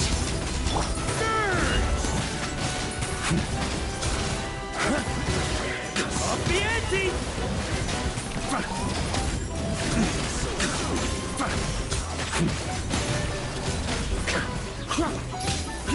Slash! No escape. A little elusive! Body and mind. Change of plans. Huh?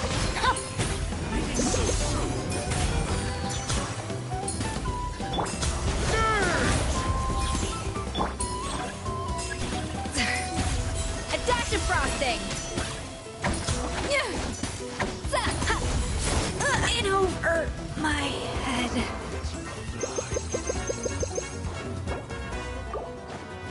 No escape. Yeah! Prepare yourself. Let me weave you a burst. Burst forth! No escape! Coming to be! Moment of birth! A little moose boosh! Warrior sweeping in! Third! On me!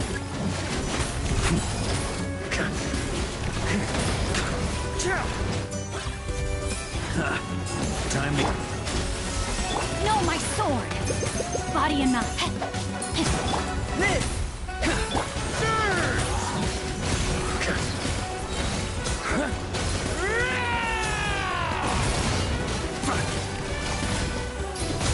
Shrimp!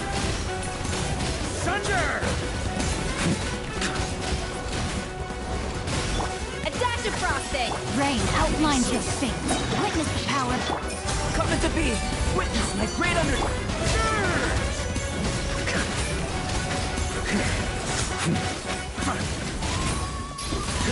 Shrimp! On me! You saw through me.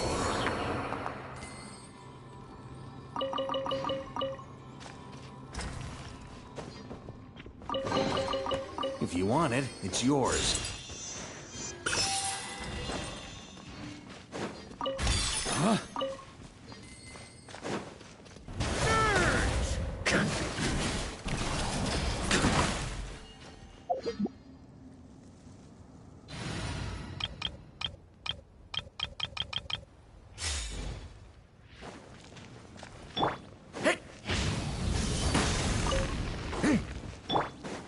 Let's light it up!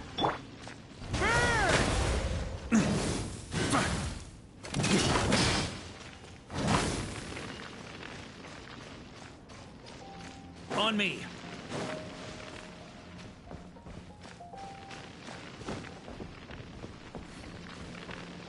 Here.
Sure feels good to get away from my desk. Now, where's a good spot for a nap?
Try to keep up!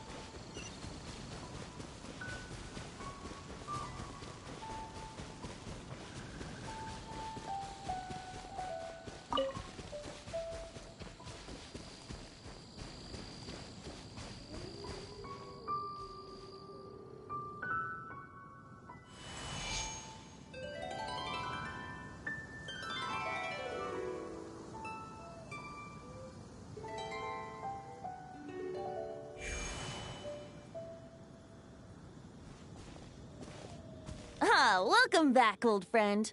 And how should I be addressing you these days? The honorary knight of Mondstadt? The Tumaini of Natlan? Or the great hero of Notcry? Well, you sure have your finger on the pulse. We've barely caught our breath since Notcry, but it sounds like you've already heard about what went down. News travels fast on the wind. But before I can turn your tales into tunes, I need to hear them from the horse's mouth. My wine and my lyre are at the ready. So please, traveler, take a seat and tell me your tale. Amazing! Incredible! The Rahier of Solnari and the Doctor? Truly a tale for the ages!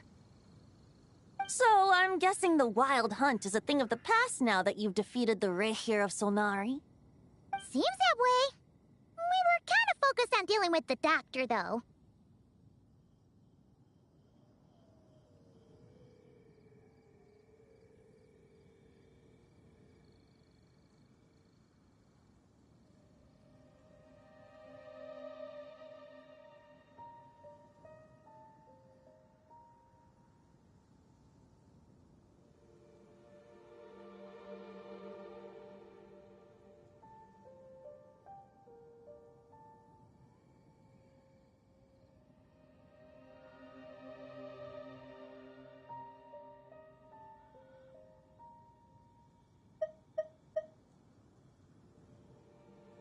Well, that's good to hear. Hey, now that the Northern Abyss calamity is finally resolved, Varka must be getting ready for the triumphant return of his expedition, right? I haven't seen him in the longest time. He must have so many stories to share.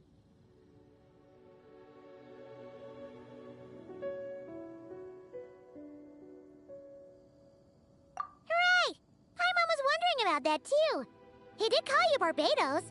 But weren't you still fast asleep back when he was in Mondstadt? Let's call it half asleep. I was resting my eyes in the Thousand Winds Temple one day when I heard a commotion outside. It was a young knight who had journeyed there in search of trials and oracles after hearing some tall tales at the local tavern. In fact, all that awaited him were moss-covered walls and an angry ruin guard. But he seemed completely unfazed, laughing heartily as he sent the ruin guard's missiles flying off into the horizons. Huh! They must have been making quite a racket if it was enough to wake up the tone-deaf bard. Yeah, it sounded kinda like...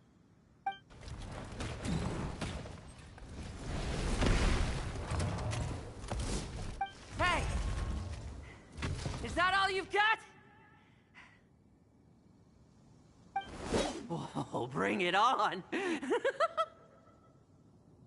like that.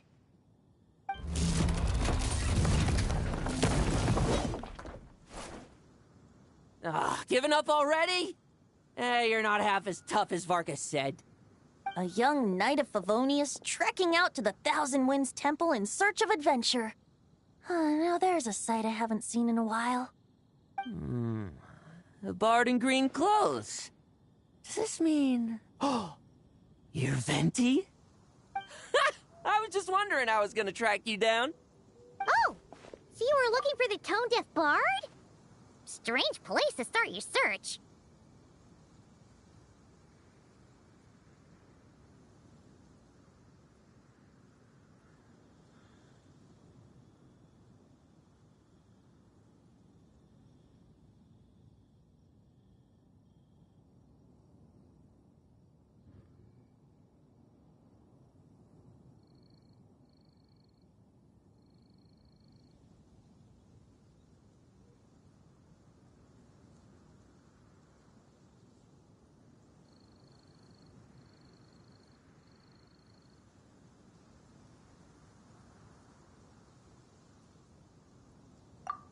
Hold on. Blonde hair, white hair? You must be the honorary knight. And Paimon! The Grand Master talks about you all the time.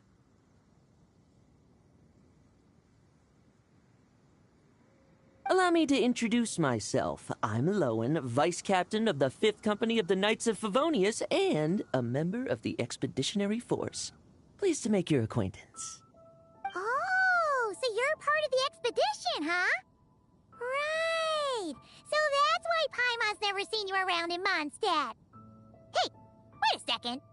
We never saw you in Nodcry either. That's probably because when the Wild Hunt was still running rampant, I spent most of my time out on my own, making mincemeat out of monsters. I barely went back to base at all. Then, once the Wild Hunt calmed down, I got sent back to Mondstadt. Mixed blessing, if you ask me. Sounds like I missed out on some serious action. No wonder we never saw you while we were dealing with the doctor.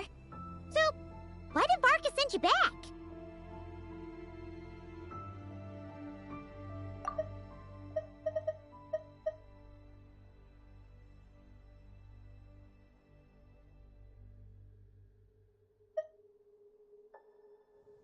Deliver some letters.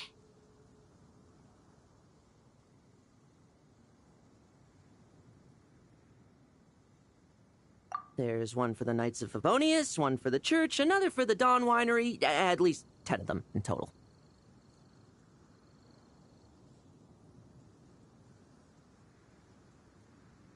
Jeez, how many people has he sent to deliver his mail now? Mika, Inefa, Lowen. He should just hire a full-time mailman already. In fact, he's earned himself a new nickname. Let's go with... Sir Writes-A-Lot.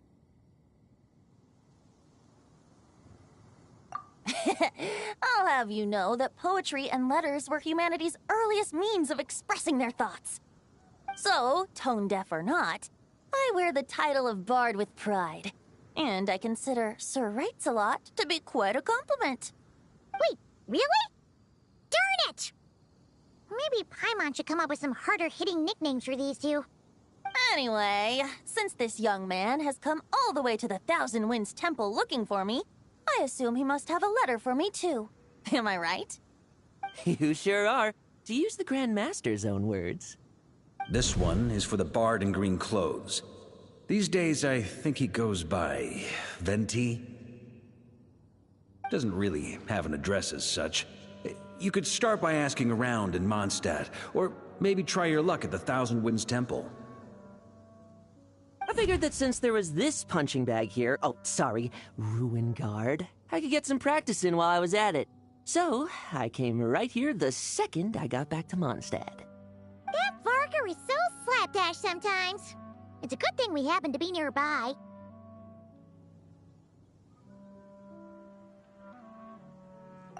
Oh, he also said to remind you to write back.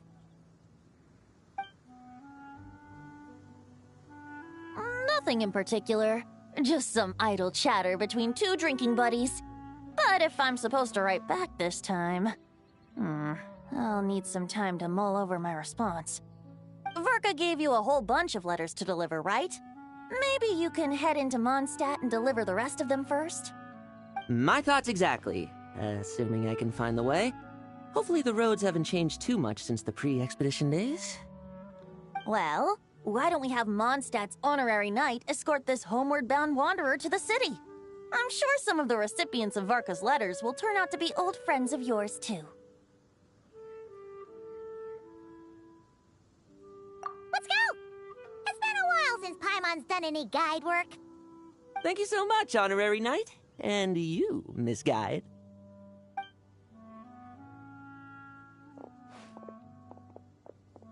The Abyss. The Wild Hunt. Andreas. Get home safe, Varka.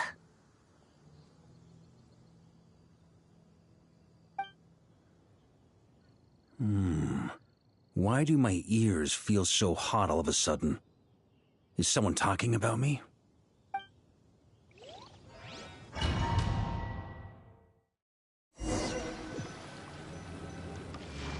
Surely there's no way anyone found the secret stash of cash in my office.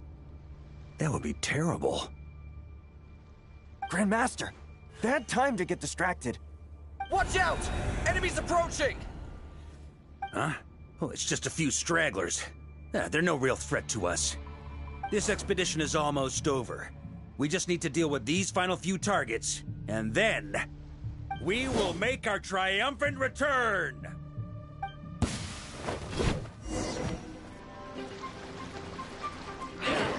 Maria sweeping in! Stormwind!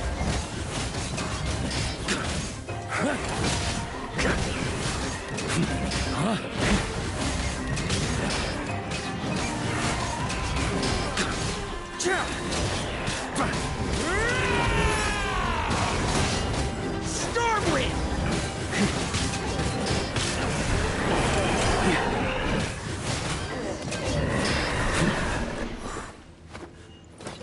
Without the Rapier of Solnari to direct them, it seems like all that's left is their primal urge to destroy.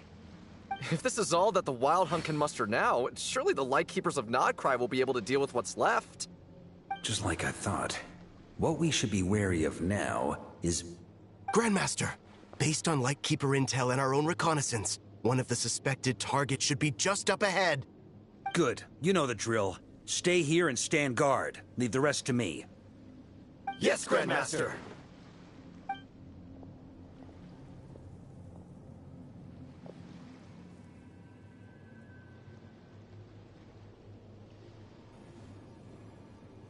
We meet again, Andreas.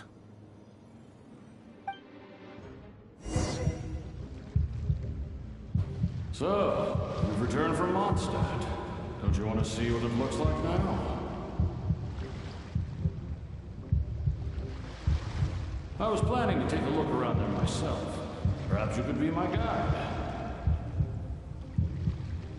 What's this? An echo from 1,000 years ago?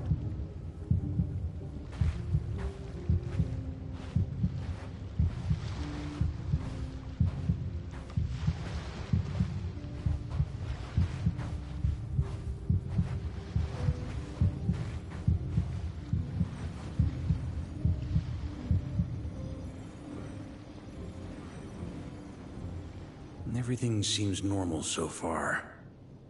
Here's hoping I'm just overthinking things. There are 2 other places to check. Maybe this will all go smoothly after all. It's your turn, my friend. Come, Andreas!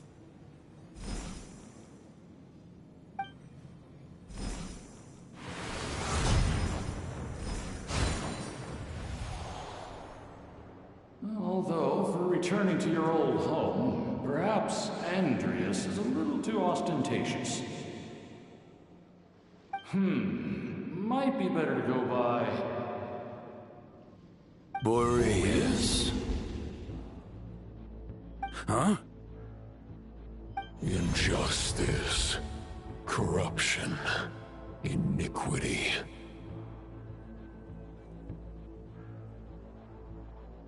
Is the surface world still as wretched and foul as ever?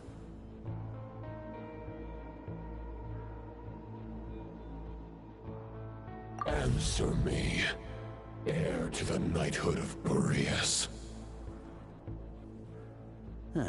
Looks like I'm not getting out of this without a fight.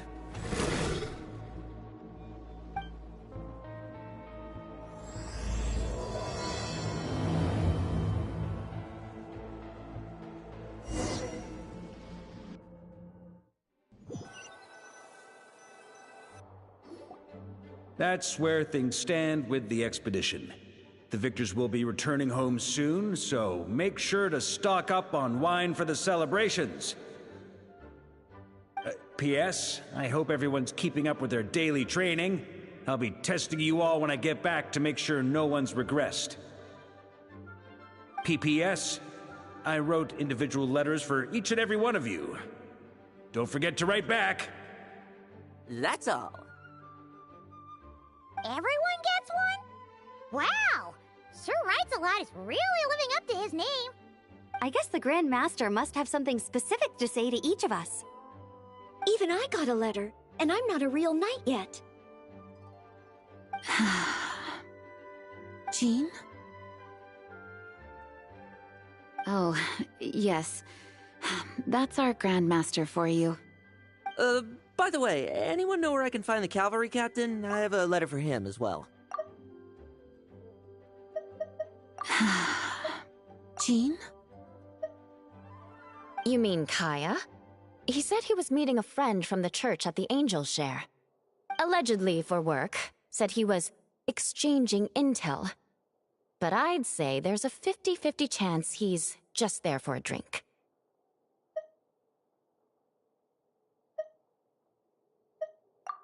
Paimon bets there'll be lots of familiar faces there.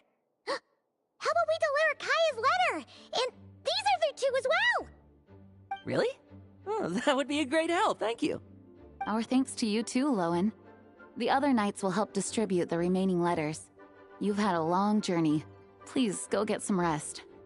Great, but I won't be resting just yet. I have one last letter to deliver to Wolvendom.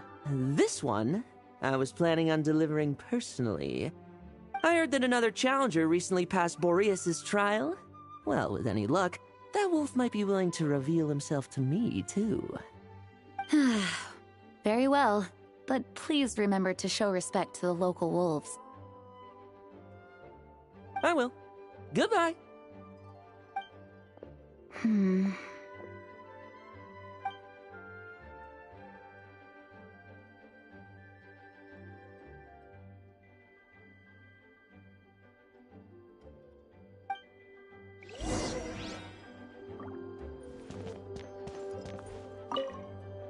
Grandmaster offered lots of advice in his letter regarding my recent assessments. I didn't think he'd spare a thought for that kind of thing in the middle of an expedition. So, Honorary Knight, if you have the time, do you think you could help me out with my special training?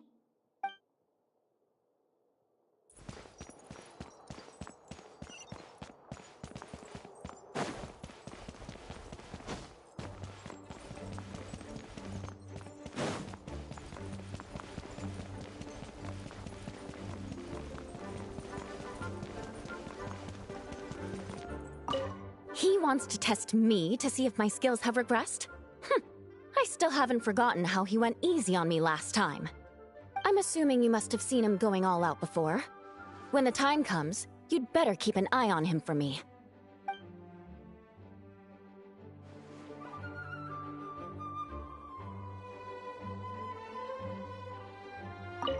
wants to test me to see if my skills have... I'm assuming you must have seen him going all out before.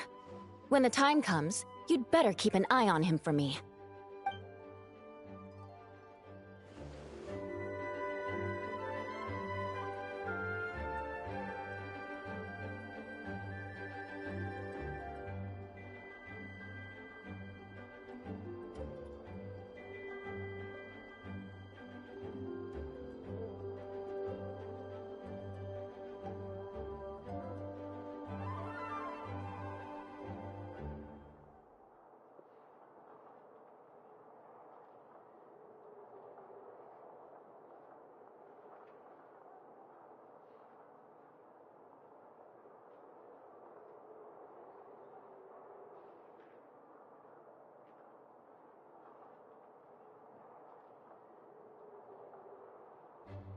Right now, I wish I was sitting at the top of a tree, looking out over a meadow, cider in hand.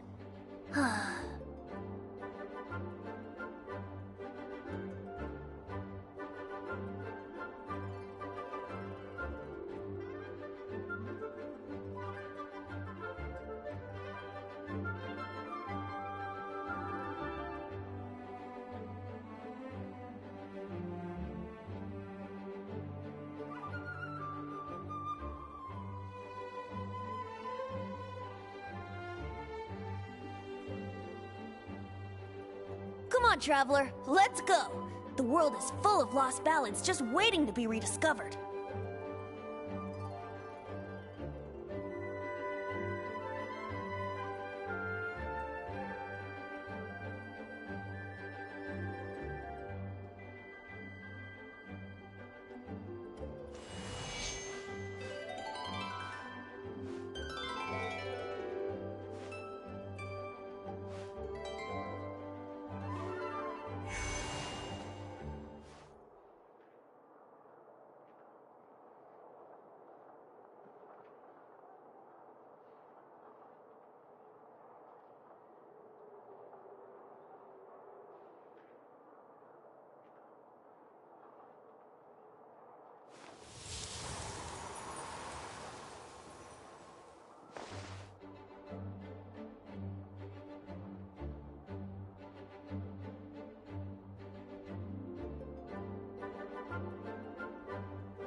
Ah, the Grand Master. The archives are filled with documents awaiting his review. I'm not letting him run off again until he's finished dealing with every last one. On another note, have you spoken to Jean? I hope she'll finally be able to relax a little once Varka returns.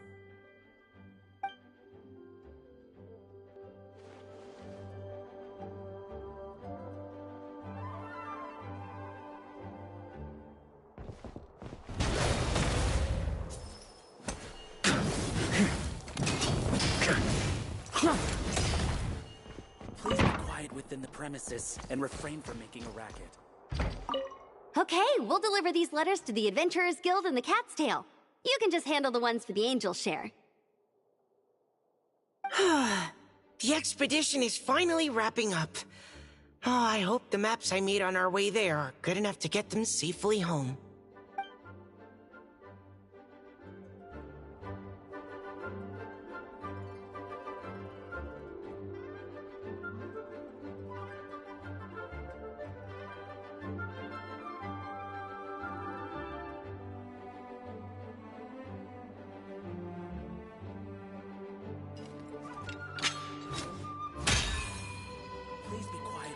Okay, we'll deliver these letters to the Adventurers Guild and the Cat's Tail.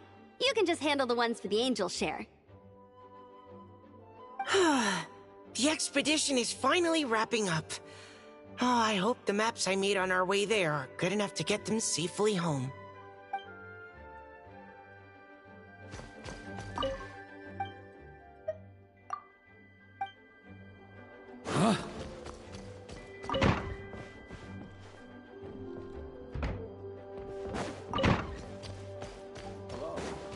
May the Animo Archon protect you. The Grand Master wrote in his letter that the Boom Blossom bombs we sent worked really well. He wants to know if we've made any more. Uncle Barker's coming home? Yay! I can't wait to go outside and play with him! The Grand Master wrote in his letter that the Boom Blossom bombs we sent worked really well. He wants to know if we've made any more. Uncle Barker's coming home? Yay! I can't wait to go outside and play with him!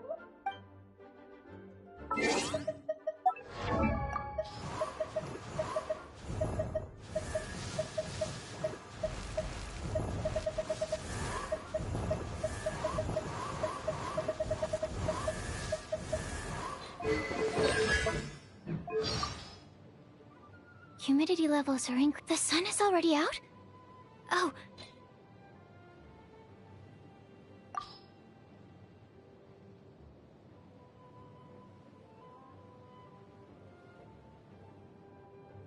Absorption test, Animo test 6, stand clear, swirl, mark, enhanced Animo modules, Animo hypostasis emulation, Animo hypostasis emulation. Tests appearing out of thin air? A minor error.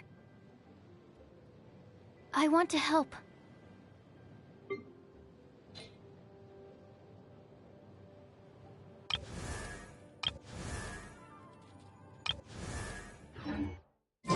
I like to drink on occasion. Any and every occasion. Good one.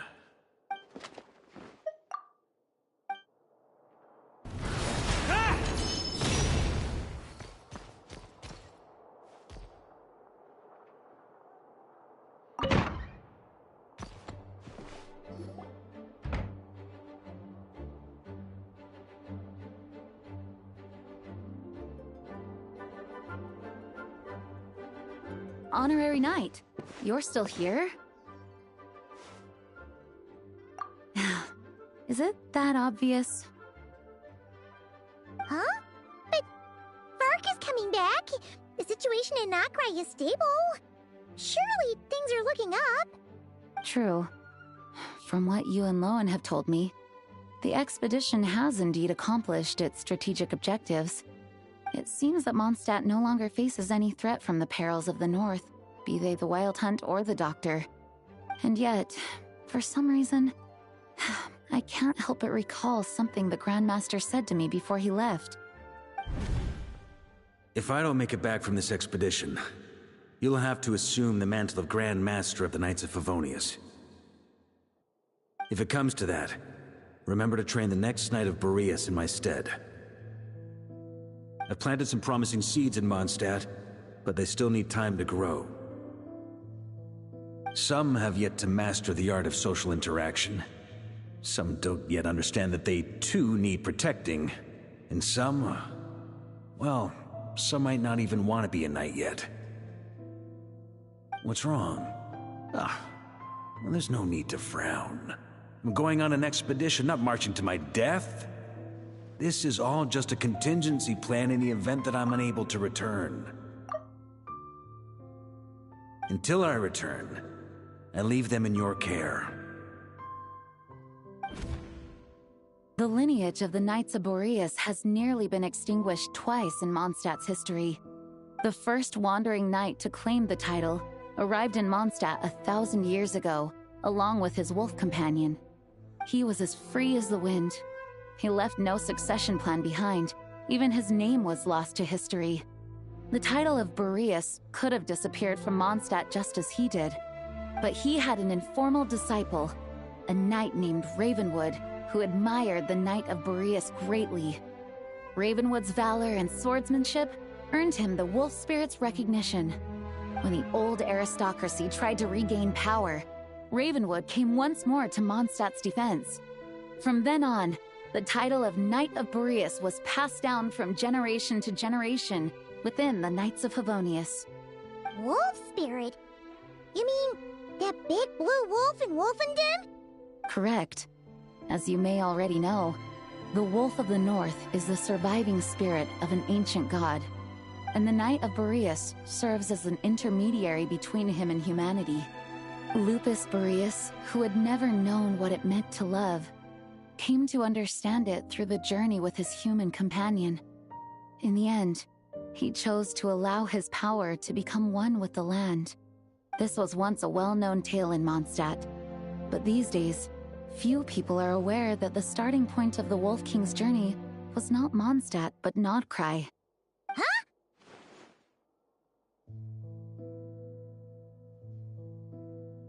The great Wolf King of the North came here from Nodcry, although he doesn't like to speak of his past. In fact, he rarely shows himself to people at all nowadays. As such, this tale can only be found deep within the Knights of Favonius library. Even among the Knights of Favonius, few are aware of it. The Grand Master didn't disclose any concrete objectives before departing on his expedition. I couldn't help but wonder whether it might somehow be related to Nodcry's Wolf of the North. I kept my speculations to myself, however. Sharing them would only spread unwarranted suspicion toward the Four Winds among the people of Mondstadt. You experienced the turmoil caused by Dvalin the East Wind's actions for yourself. Surely you can understand my concern? No wonder Varka wasn't clear about his motives. Is that what he was worried about? Very possibly. He was probably also reserving judgment. Having heard about your experiences in Nodcry, I now suspect that the Grand Master hadn't yet ascertained the true identity of our enemy at that time. And as it turns out, the calamity born in the north wasn't an ancient god, but rather the Wild Hunt and the Doctor. I guess we were both jumping to conclusions.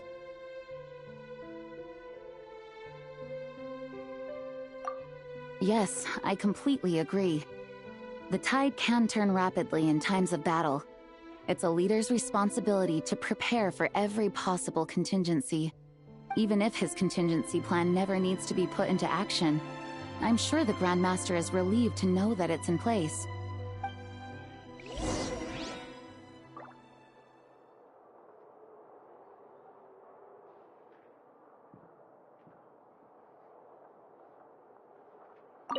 Thank you for being such a patient listener. I feel much more settled after talking with you. If you have any spare time, would you mind stopping off to say hello to the other knights? I'm sure they have all missed our honorary knight just as much as I have.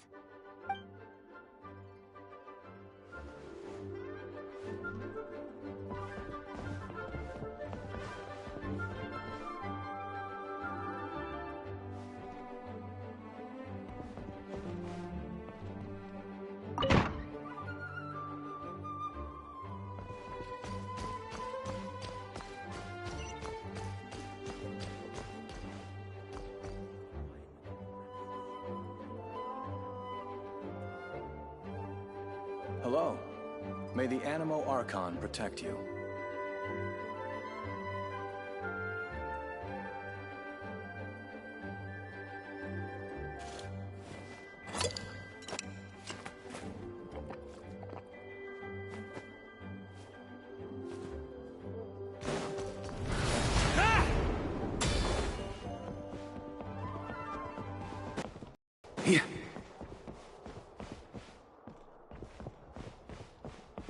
On me!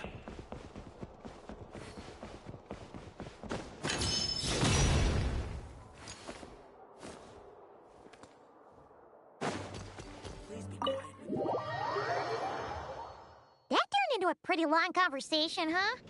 We should probably go deliver those letters to the Angel Share now.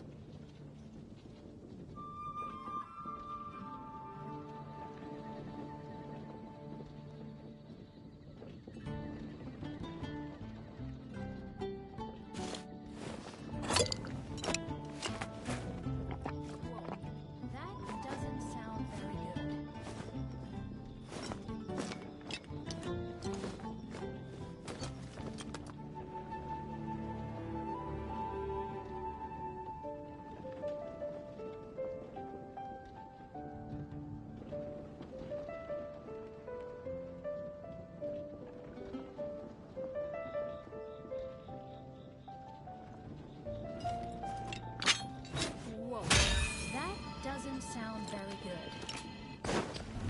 Try to keep up!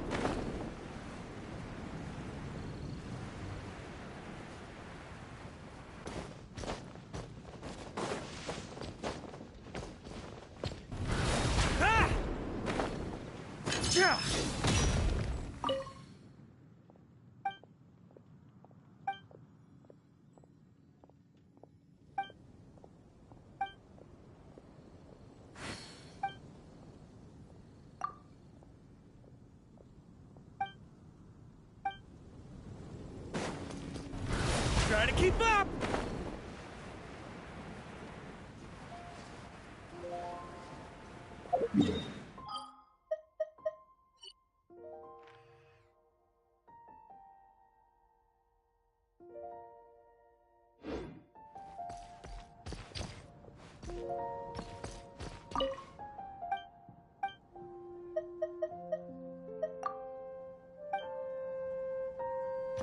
Anything the Knights can do for you?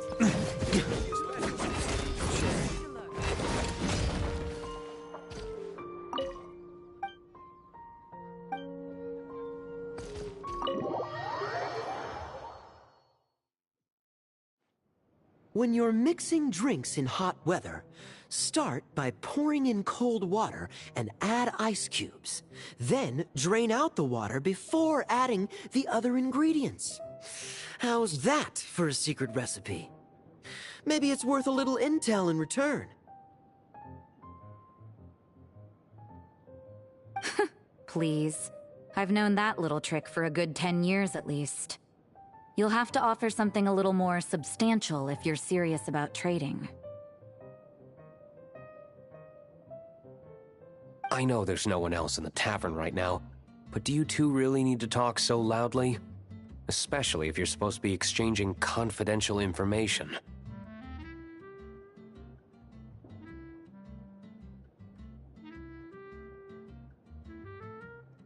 Kaya! Rosaria!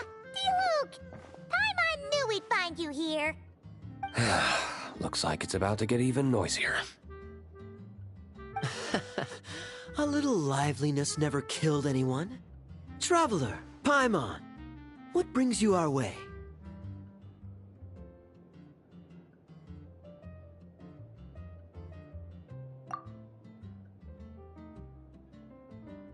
Please allow me to once again express my sincere condolences regarding your late father and the incident with Eric. We make absolutely no excuse for his crimes. I hope you will give some serious consideration to the question I asked you before I left, though I'm sure you're tired of hearing me ask by now. The Knights of Favonius will always welcome you. From the look on your face, I'm guessing the Grand Master is still refusing to drop it? He nags like an old man. It's hardly surprising. Huh? Drop what? What's this about? Nothing, really. Before leaving on the expedition, Varka came here to chat with me over a drink. I failed to avoid him.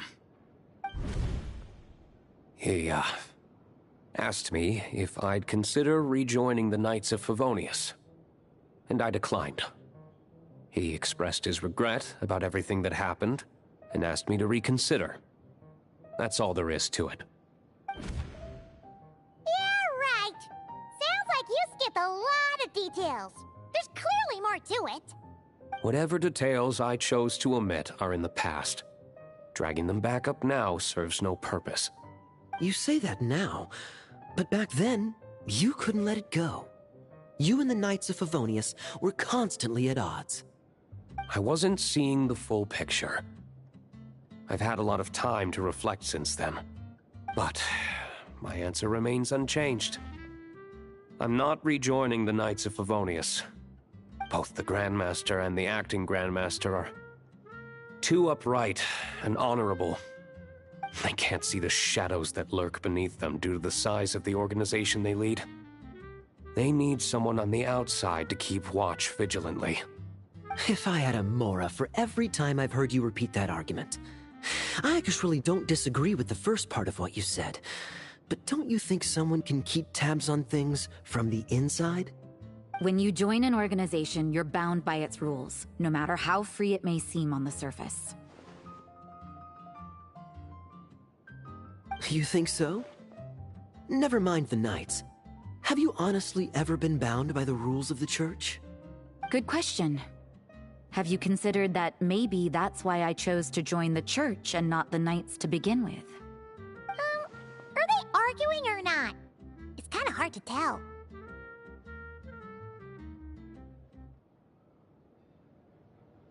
Oh, kind of like the contingencies Jean was talking about.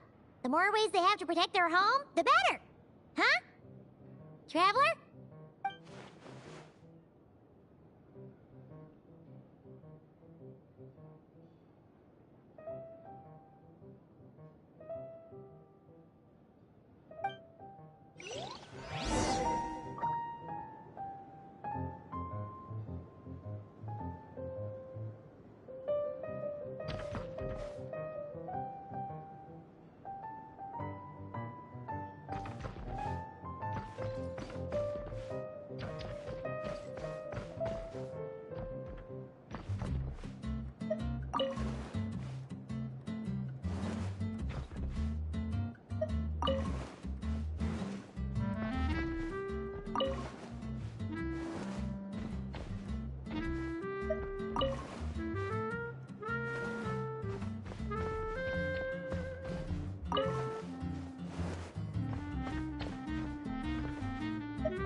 My reply won't be a long one, as usual. I'm sure Varka won't be surprised.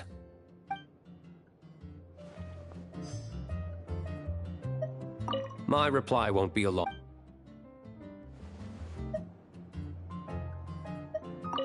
What should I report back to the Grand Master on?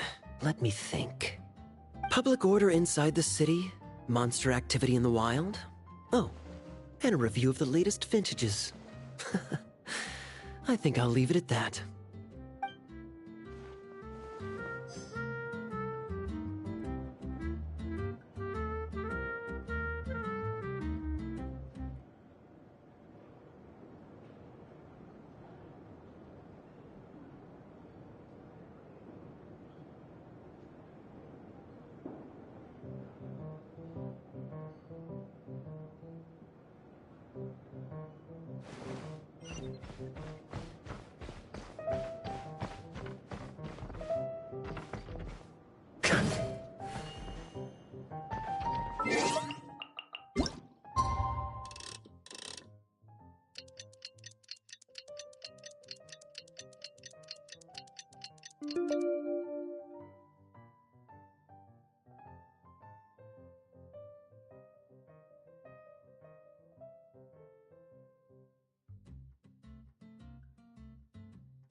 If you hadn't had to deliver that guy's mail, you wouldn't have been subjected to all this tedious arguing. When I write back, I'll tell him to quit making trouble for other people. It's no trouble. Lowen did most of the work. We just volunteered to do the last leg of the journey.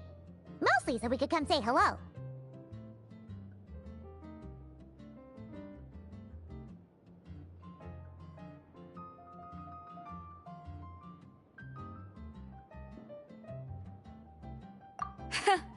So you see what's really going on here?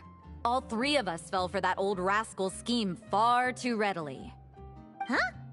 Scheme? What do you mean? Was Varka lying in his letters then? No. While I'm sure Varka knows full well that Diluc would never agree to rejoin the Knights, I believe the sentiments he expressed were genuine, as was his offer to welcome Diluc back.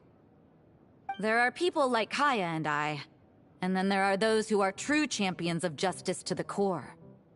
Those people are the most susceptible to being driven to extremes by great upheaval. It's happened in Mondstadt before. Not only that, but it happened to a Knight of Boreas. That'll really hit home for Varka. And that's why his nagging is even more persistent than usual. Yeah. So no one's told you this before? The lineage of the Knights of Boreas had nearly been extinguished twice in history. The first was at its inception. The second was the case I was alluding to. Oh! Wasn't Jean telling us about this?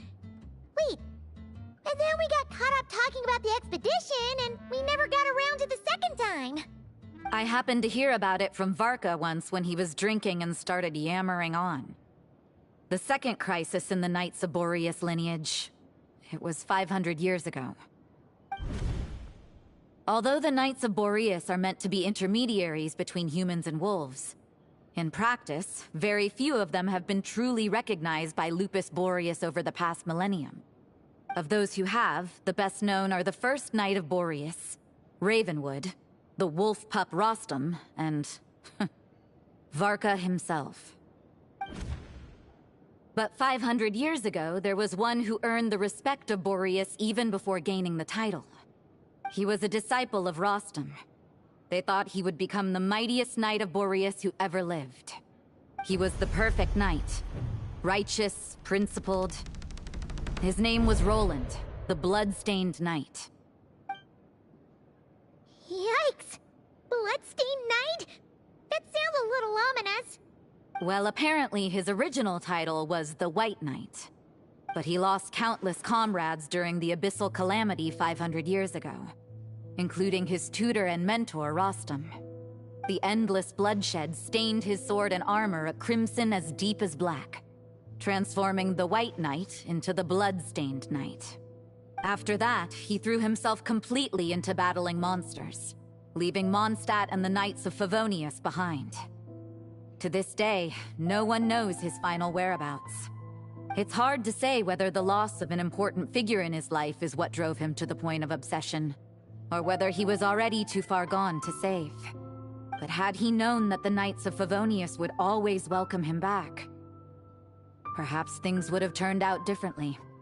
So if you want my opinion, the reason why Varka keeps asking Diluc to rejoin, despite knowing that he'll never say yes, is to let him know you're not alone.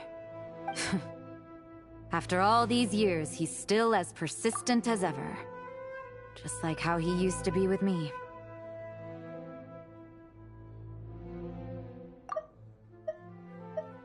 So if you want my opinion, the reason why Varka keeps asking Diluc to rejoin, despite knowing that he'll never say yes, is to let him know you're not alone. After all these years...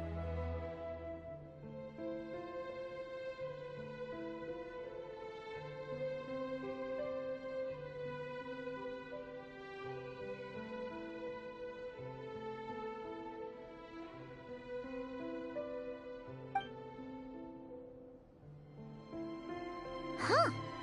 Turns out Bark is a lot more thoughtful than he lets on. Paimon had the wrong idea about him. Anyway, there's still something about this whole Boreas business that Paimon isn't really getting. Wasn't Andreas a god in Mondstadt thousands of years in the past? If so, why did Jean say that Boreas and the Wandering Knight only arrived here just 1,000 years ago? Plus, Paimon's super curious about what happened to Roland.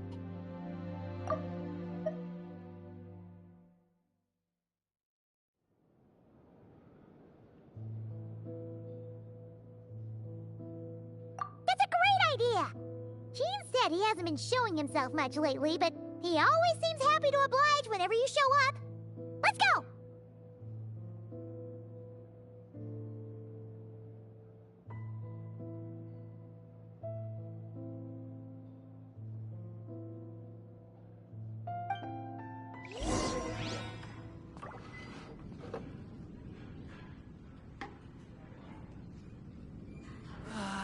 Even if you are a close friend.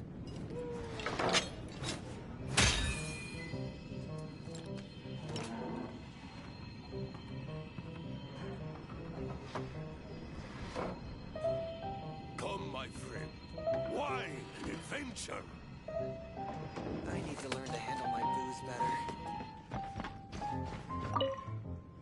What should I report back to the public order inside the city? Monster activity in the wild? Oh, and a review of the latest vintages. I think I'll leave it at that.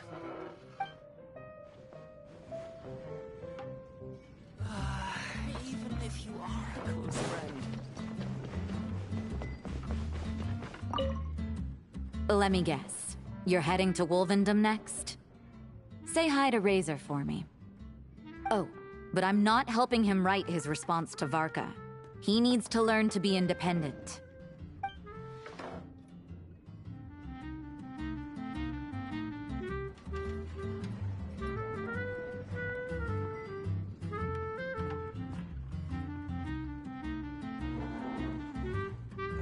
Weapons need regular maintenance. Take good care of them, and they'll take care of you when it matters most. Close friend.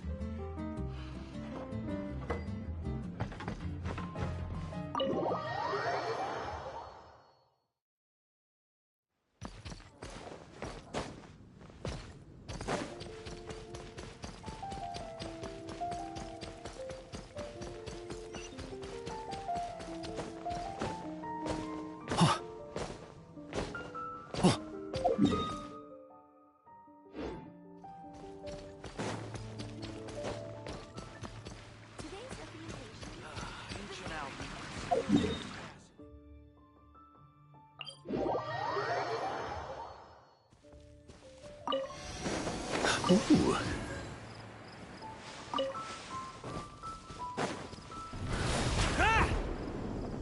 Ah.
What's going on here?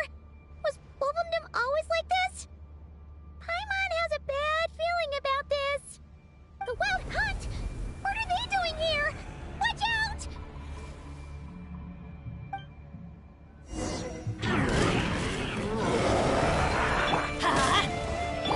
Leave it to me!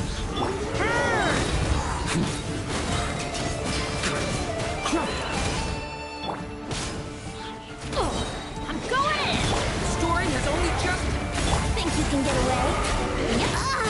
Brace yourself. Hurry it! Sweeping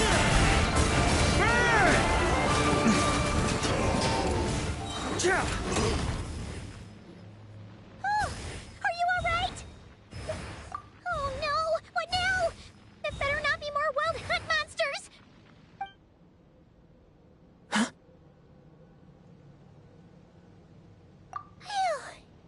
You scared Paimon stiff!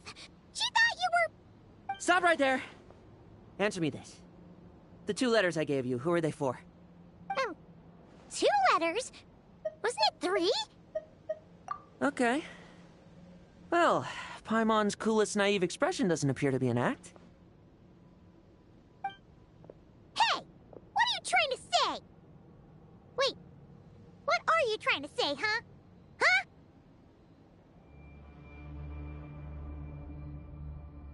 Paimon passed a test? Really? Huh!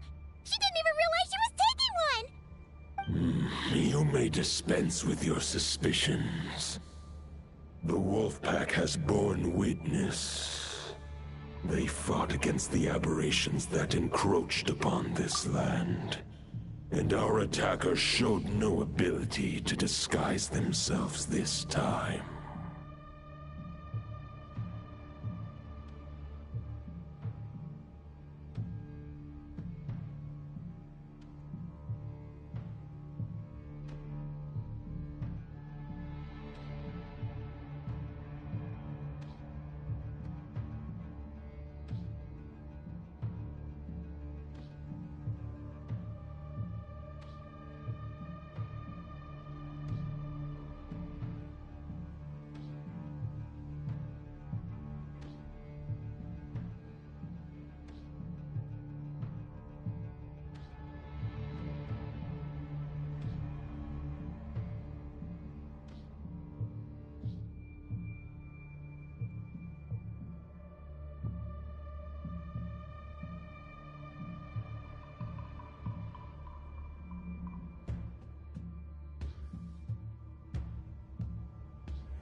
familiar scent.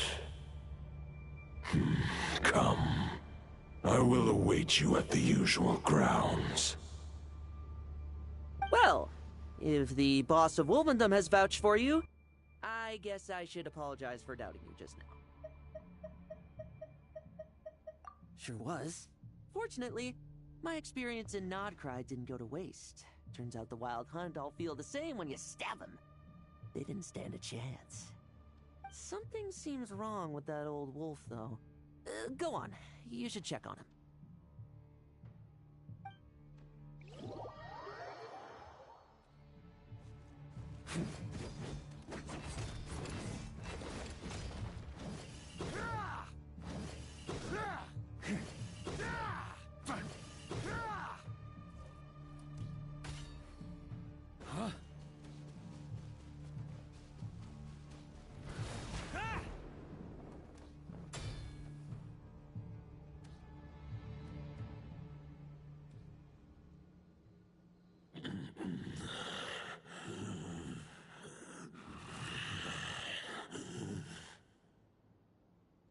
Lupus Boreas, not injured.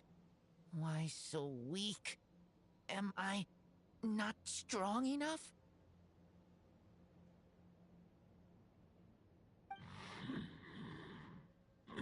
You are not to blame. With your Iron Claw, you successfully blocked their attacks. However, their assault went beyond the mere physical world. They followed my trail from the distant north across the ley lines. They sought to corrupt the territory I protect. But I shall not let them succeed without a fight. We meet again, human Lupical. So, are you saying that the Wild Hunt we just got attacked by came all the way from Nodcry to Mondstadt? How is that even possible? As you know, I stand before you as an incomplete being. I am but one remnant of the god Andrias' soul. The source of this turmoil. I can sense it. It lies in the north. It is the part of me that remains in Nodcry, from whence I came. Huh? Now Paimon's even more confused. How can he be in two places at once? For many gods, housing a part of their soul within an object is no difficult feat. But those who can perform such delicate partitions as this are rare, even among the gods.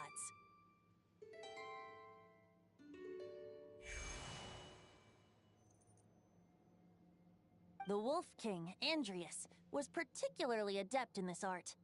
Otherwise, no remnants of his soul would have survived till the present day. Huh? The bard's back? Tone-deaf bard? What are you doing here? Maybe the god of Animo guided me here. For it appears that someone is in need of a tale from the distant past. And our wolf friend doesn't seem too keen on recounting it himself. Who better than a bard to do the honors? Lord Boreas, do I have your blessing to share this story? As you wish. Lupus Boreas wandered the frozen tundra and stumbled into the Seelie Hall. Enchanted by their song, tender as the dawn's starlight, and curious about the ways of humankind, the wolf bade farewell to his home and set off for the city to the south. As the high tower crumbled and the fierce winds fell silent, Lupus Boreas, who once had hunted with the storm winds himself, looked within and inquired, was the shelter he provided for humanity really any different from that, given by the reclusive king in his tower? The wolf entrusted those under his protection to a new god and quietly returned to the frozen north.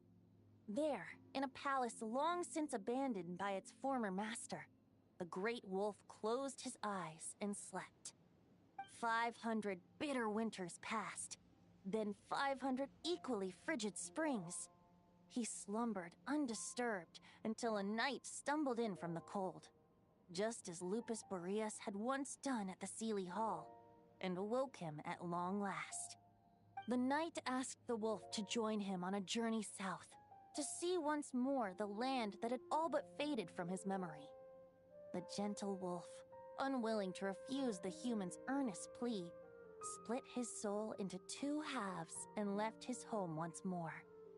Seeing how the ice and snow had given way to verdant plains, hearing the laughter and song that now filled the once somber city, the aging Lupus Boreas turned to his friend, the god of Animo, and remarked,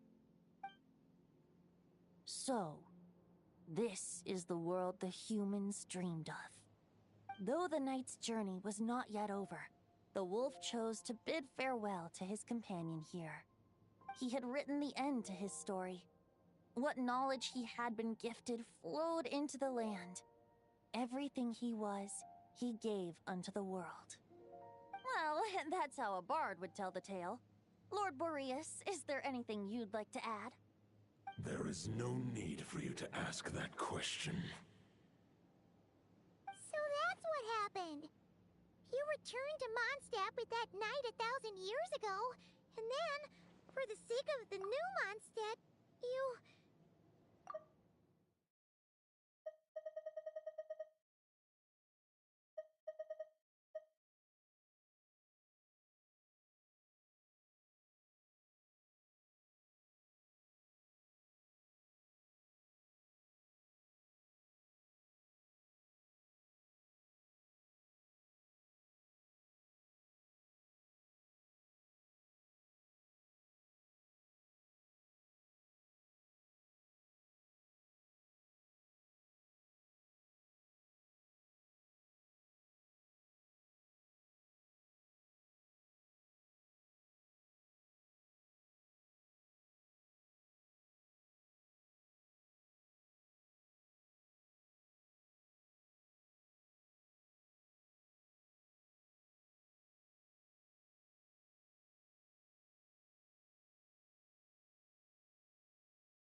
You need not feel remorse on my account.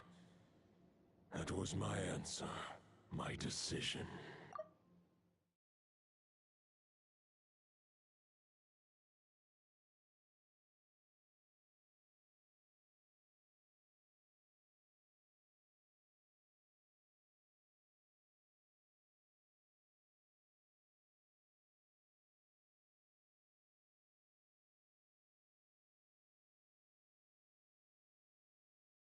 If anyone should feel regret, it is the part of me who remained in Notcry.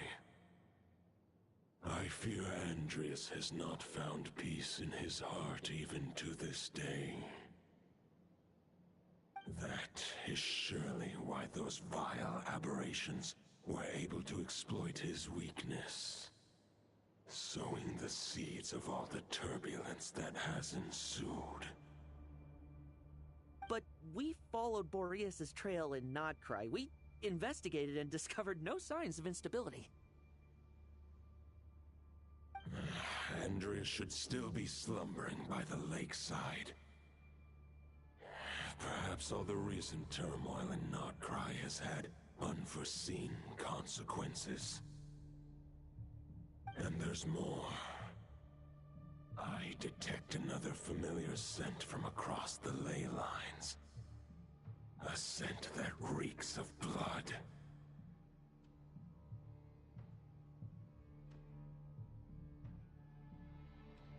Oh, the White Knight who became the Bloodstained Knight? The mightiest Knight of Boreas? But Wasn't he from 500 years ago? You think he's immortal or something? I remember him as just a man. His lifespan should be no longer than any other of his kind.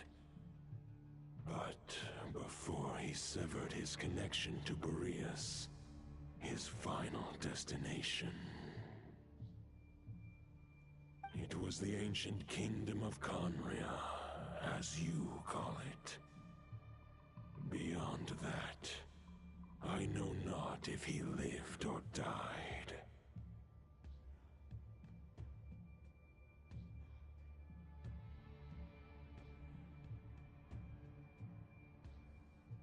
If you want to get to the bottom of this, I'm afraid you'll have to make another trip to Nodcry yourselves. As luck would have it, another old friend of ours just so happens to be free right now. If you ask him nicely, he might give you a lift. That could save you a lot of time on the road. No wonder I can suddenly sense the east wind's presence. If even Mondstadt has been affected by the fallout, Nodcry must be in real trouble by now. I hope Varka can handle it. Varka? Is he in danger? I believe too many passengers would slow our dear friend down. I fear he only has room to carry one person, along with perhaps a diminutive companion.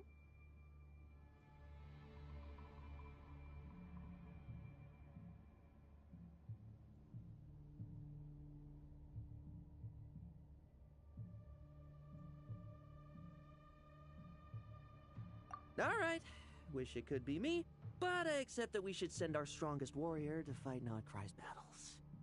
I'll stay here and deal with any wild hunt that try harassing Mondstadt. It'll be a good chance to try out some new moves. I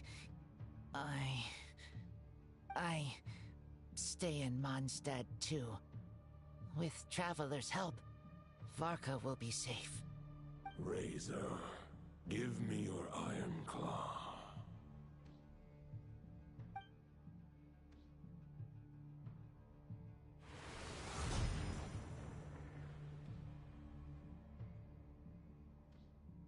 Golden-haired traveler, give this token to the current Knight of Boreas.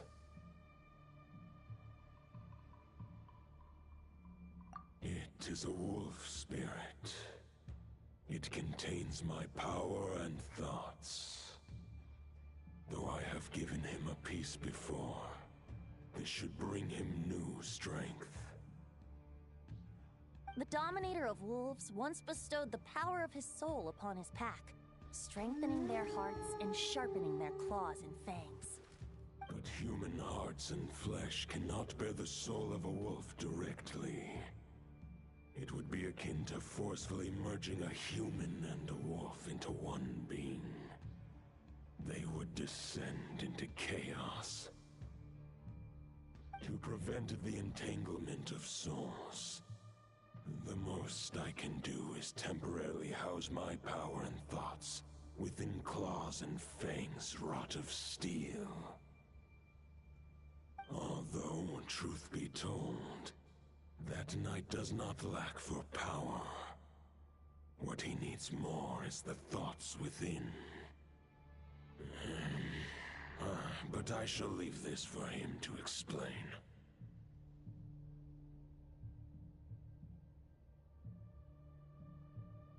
The Great Wolf King of the North remains strong for now. Besides, do I not have the protection of my Lupacol? I will protect Lupacol. The North and Varka, I leave to you. Just give me the word whenever you're ready.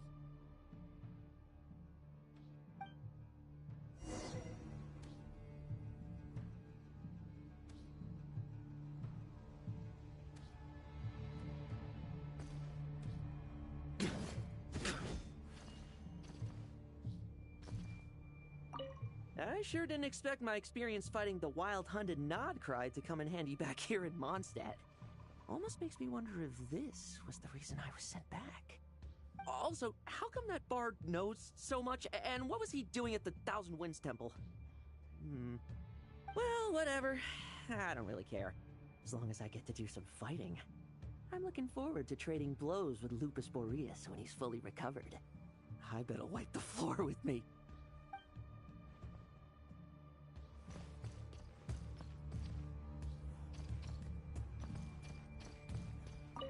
I can read Varka's letter. I will try my best to write a reply. A wolf's claws make poor instruments for writing human words. But that token will suffice to convey my thoughts.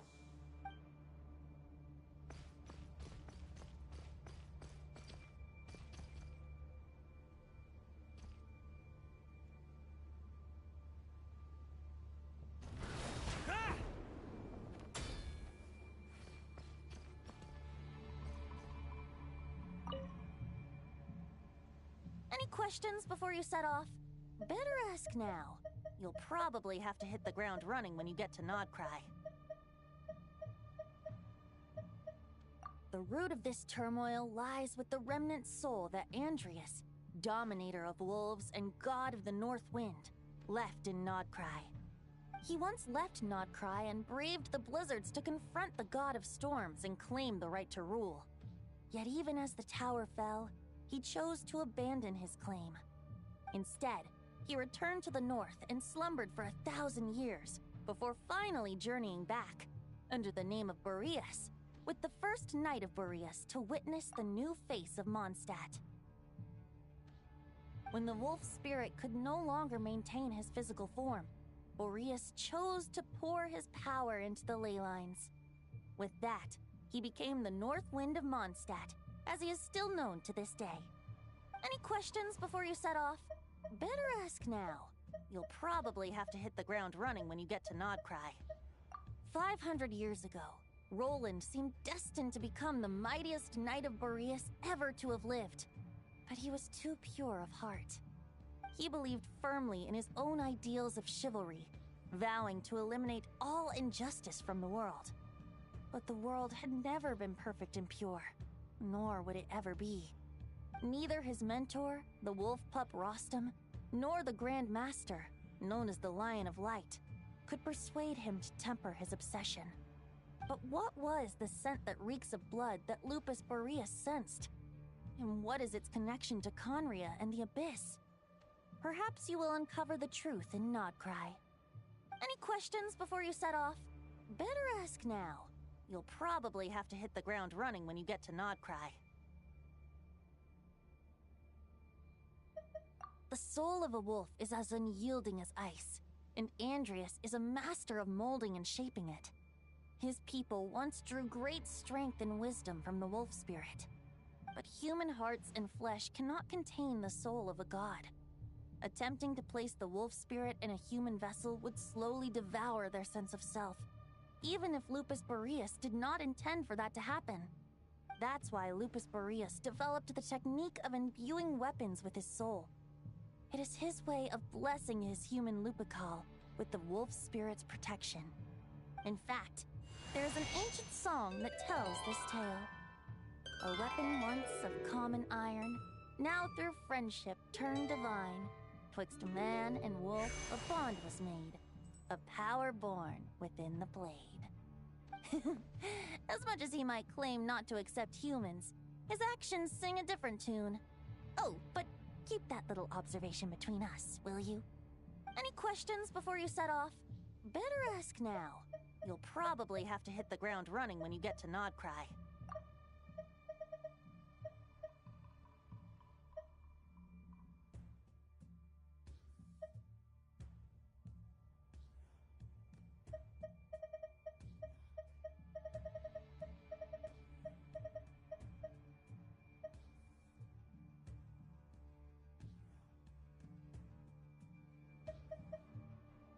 All right, over to you, Dvalin!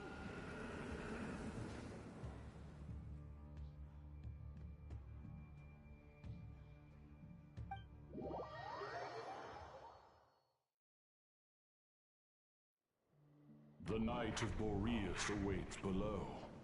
We must part ways here. Barbatos and I have other plans. We will meet you again later. Alright! Hey, wait! How are we getting down?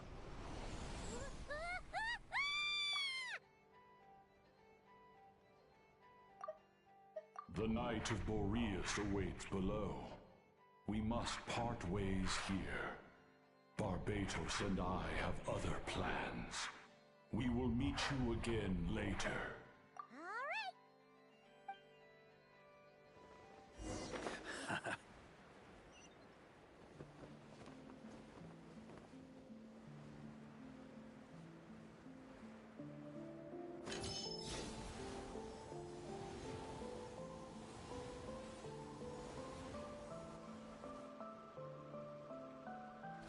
Hold the line!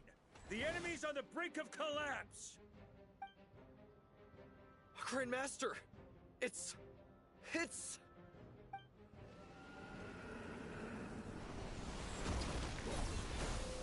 Haha! Reinforcements! It's about time! And I'm on too! We're just about hanging in there. Most of their grunts are taken care of now. Their leader's gonna have to make a decision soon. Fight or flight? What will it be, mightiest knight of Boreas? As expected, this hastily summoned Wild Hunt horde is nothing but a disorganized rabble. A mere shadow of the forces gathered by the Rahir of Solnari. But they have served their purpose. I now understand your tactics, and you, in turn, understand mine. This is fair. This is the way of chivalry. Farewell, heir to the knighthood of Boreas. Whether you choose to resist me or not, I shall set right the injustices of this world. In the name of the blood-stained knight. Guess they're retreating for now. So that Wolf of the North lookalike, that was Andreas? But why would he be leading the Wild Hunt? And why was he talking about the Bloodstained Knight? Ugh, forget that. We can save the details for later. He was the enemy boss, right? Are we just gonna let him get away? There's no point chasing after him. We've crossed blades already, and it ended in a stalemate. Right now, there's nothing we could do about him.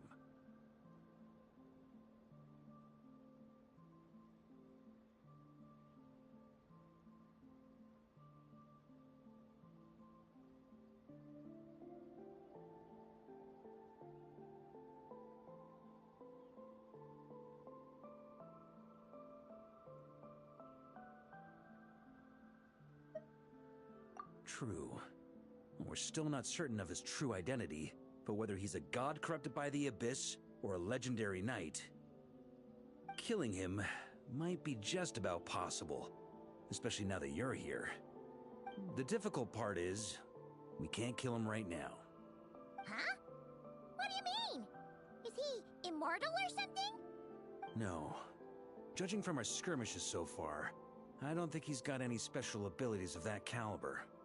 Nor does he have the ridiculous level of power wielded by the Five Sinners. But, compared to Rerir, our current foe clearly has a better understanding of how to exploit Nodcry to his advantage. Particularly when it comes to Andreas' remnant soul.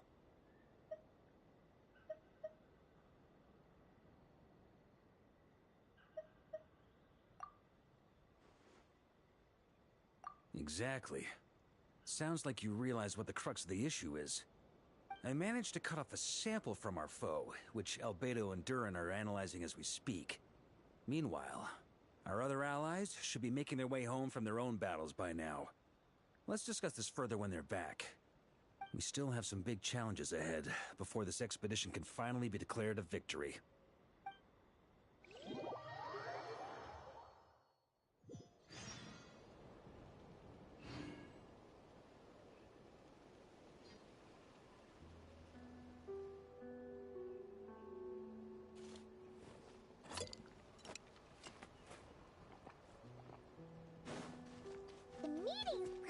be in the biggest tent, right? Looks like a bunch of people are there already. Why don't we go chat with them?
Hey, good to see you again. Oh, Boss Sneff asked me to pass on a message. She went to see Lauma and Columbina at the Frost Moon Scions. Apparently, there haven't been any changes to that space the Rahir of Solnari's in. That means the recent wild hunt attacks have nothing to do with Rere, right? Whew, that's a relief. Paimon doesn't fancy facing him again. They're keeping a close watch on it just in case. With so many moon experts on the case, we're in pretty safe hands, huh? Oh yeah, Lauma and Columbina asked me to pass on a message too. Focus on the enemy you are facing. The moon will protect you all. Huh, you know something? These Knights of Favonius are paying me a pretty nice sum to deliver a few simple messages. Oh, Varka's a generous guy.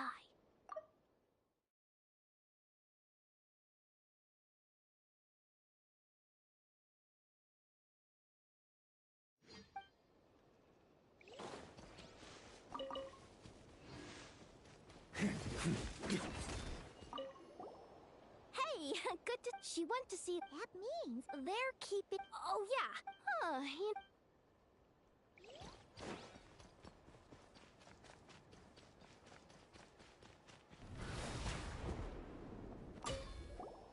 Short distance propulsion module on cooldown.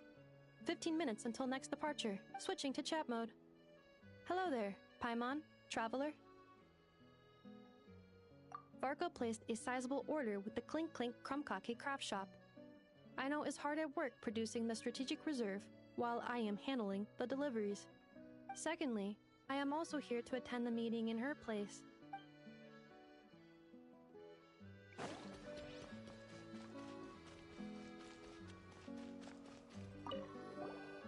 Huh? Flintz! Paimon thought the Lightkeeper's rep would be Itlua or Nikita. You're quite right. However, Itlua and Nikita are both busy organizing the Ratniki's region-wide response to the recent attacks. And since I'm well acquainted with everyone else here, I was the one they recommended to attend the meeting. Sometimes you don't get a choice when there might be consequences down the line.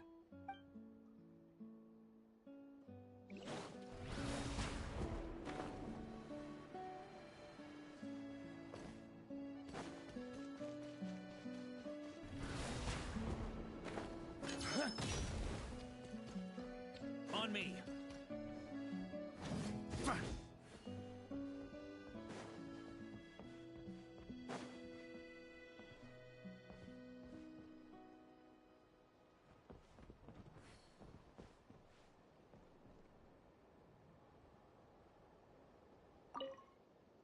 Hey, Honorary Knight. Looks like pretty much everyone's here. Albedo and Durin are just wrapping up their analysis. You want to wait for them here? That works too. All right. You keep gathering intel. Yeah.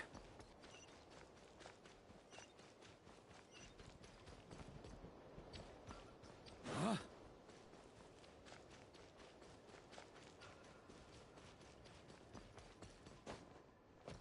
On me.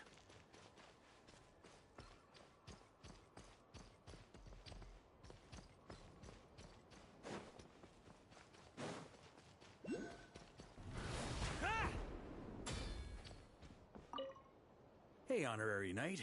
Albedo and Durin are just wrapping up their Great. While we're waiting, could you update me on the situation in Mondstadt?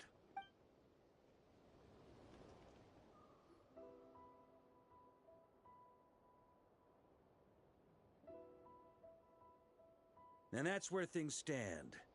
The Wild Hunt is no longer under the Rahir of Solnari's control, but it has been reborn from the ashes and is now launching widespread attacks. Intel from the Frost Moon Scions and the Curatorium of Secrets corroborates this. No disturbances have been detected in the space where Rere resides. What we are facing here is a completely new foe. Summarizing current situation. To confirm, the present leader of the Wild Hunt is the creature resembling a wolf. Andrius, god of the North Wind. More precisely, it's the external will that has seized control of Andrius' spirit. namely Roland, the Bloodstained Knight. Whoa, whoa, whoa, whoa. Hold on. I'm completely lost. Isn't Roland some Mondstatter from like 500 years ago? How'd he suddenly get wrapped up with a god from 1,000 years in the past and the present-day Wild Hunt? Allow us to explain that part. Are you familiar with compensation mechanisms? When an organism sustains damage, relevant tissues will undergo changes to offset the loss of function. For example, when one kidney is damaged, the other will be strengthened to compensate. Or, when a main artery is blocked, the collateral vessels become more active. Similarly, when the Wild Hunt lost their leader, the Abyss harnessed the memories that flow throughout the ley lines to fashion a new one, fit for the present circumstances. That new leader is a mirror image of Roland, the Bloodstained Knight.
Right.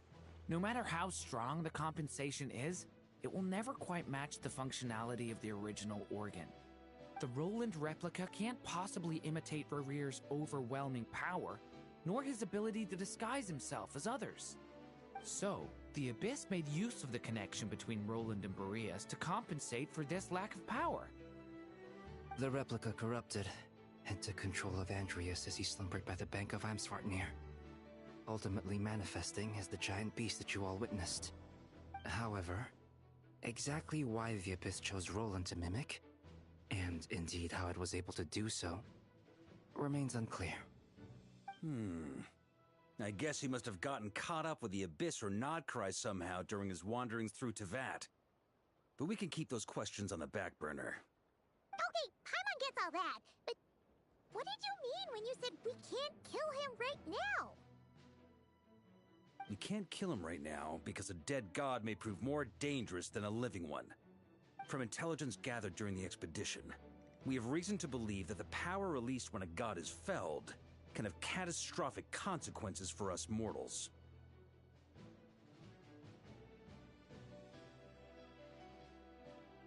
Worse still, the wrath that remains after a god's passing becomes a source of endless turmoil. Once god remains contaminate the land, they will persist for thousands of years.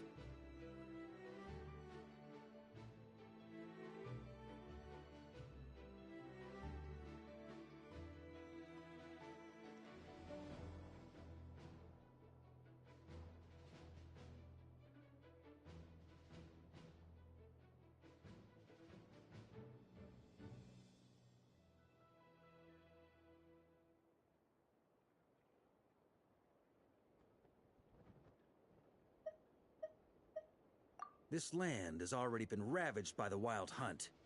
If we add god remains to the mix, it'd be like adding salt to an open wound, placing everyone who lives here in perilous danger. Query. While I can indeed find records of disasters caused by god remains in my database, there also appear to be cases of gods dying naturally with no ill effects. In that land, the passing of the Pyro Archon's flame is a common occurrence throughout history, and even the part of Andreas who remains in Mondstadt has experienced death once before, has he not? Great question. Glad you asked. Honorary Knight, you said Lupus Boreas gave you a token to pass on to me? Please, present it now. It should help explain things faster.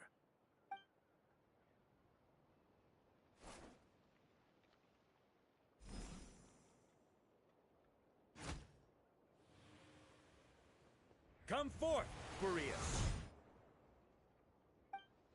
This form has come to the end of its time. I'm afraid I can accompany you no further on your journey. My soul will fall into silence, and my power will flow into the ley lines of this land. Perhaps this is all that a wolf can hope to do for humankind. Do not grieve for me, for this is the end I have chosen. Instead, remember that one day, your wandering too must come to an end. Where and when shall that be?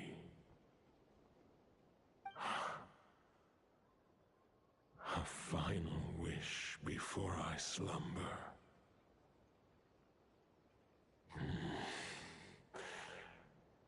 Sing me a song. That melody you so often hummed in the taverns.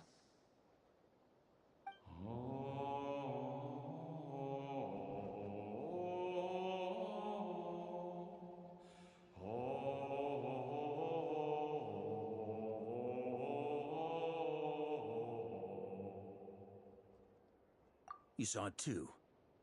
You must have keen powers of perception. Not that it surprises me. That was Boreas' final thoughts before merging with the ley lines. It's the reason Mondstadt remains unharmed by his god remains. In his final moments, he made a choice to give everything he was to the ley lines. All to protect Mondstadt from harm. Sounds like Andreas spent thousands of years searching for his place in the world, too. Yes. And now our task is to return the answer he found, the decision he made, to Andreas' heart. Only then can he break free from the corruption and control of the Abyss, and make that decision once more.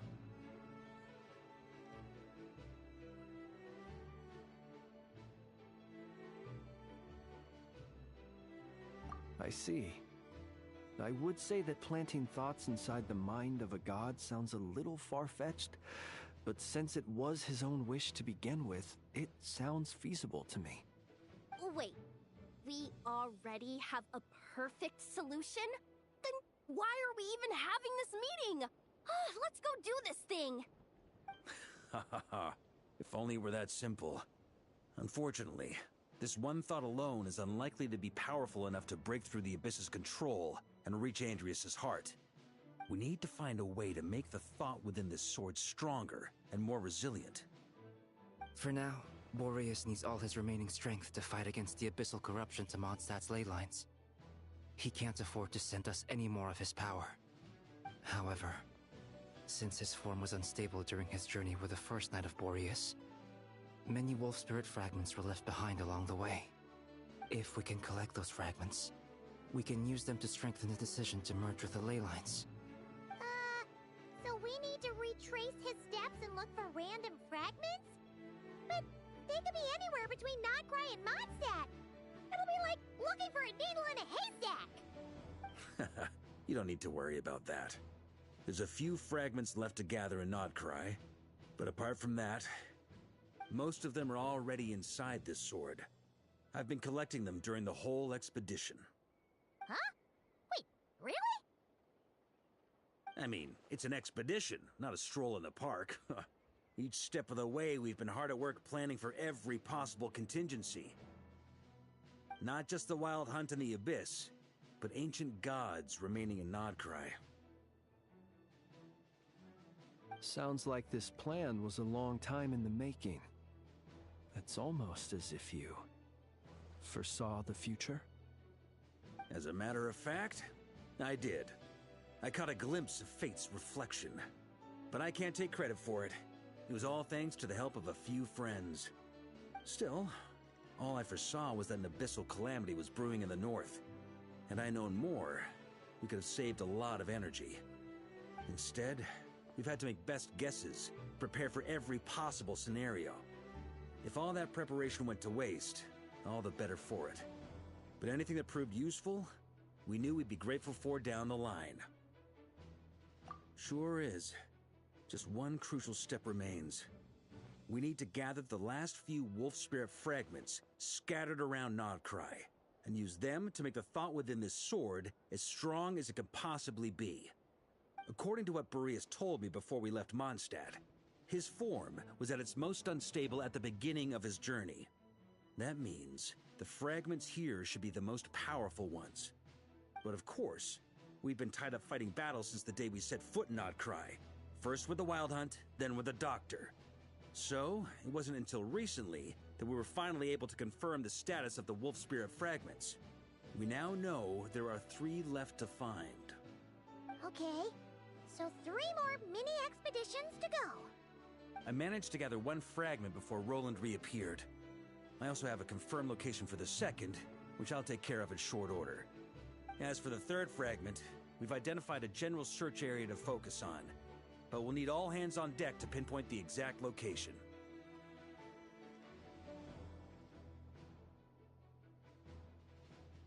The final snag is that since our foe is a replica of Roland, he too will be aware of Andrias' history. He's sure to try and sabotage our plans by any means at his disposal.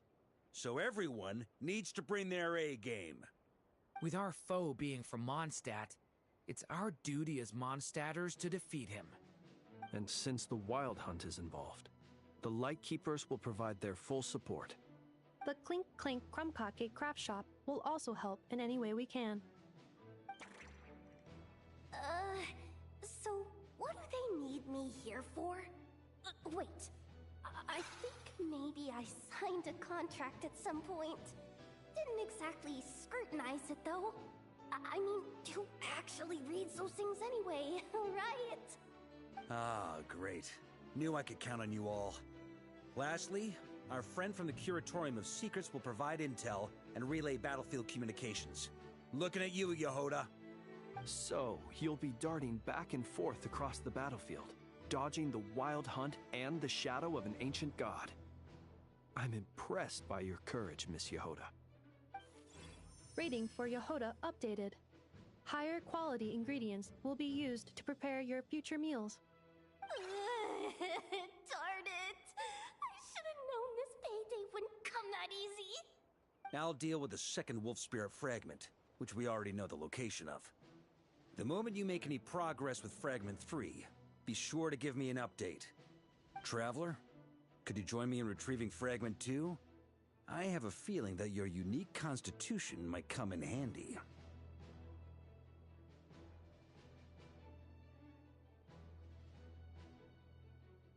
All right, time is of the essence. Let's move out, people. Dismissed!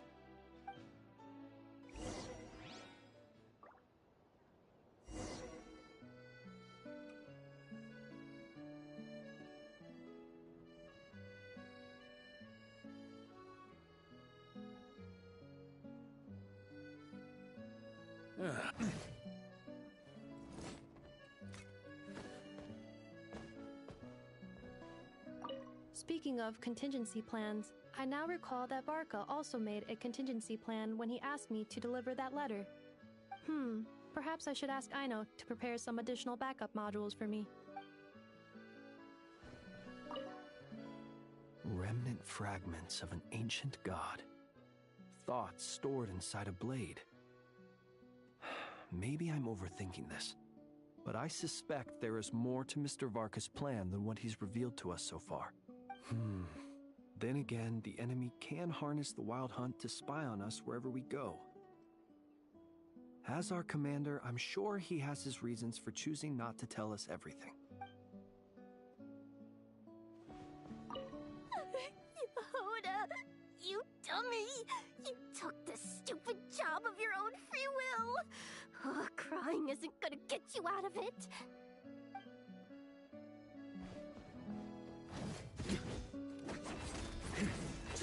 Here. Oh.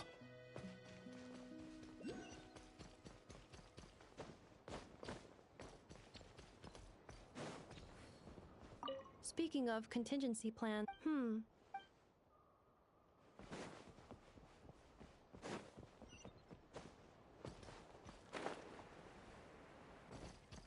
Huh?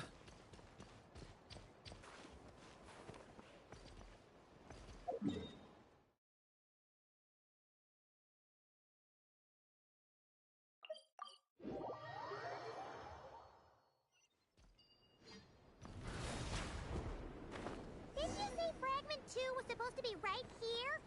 Where the heck is it? Seems like we've run into a slight hindrance. Can I leave this to you, Honorary Knight?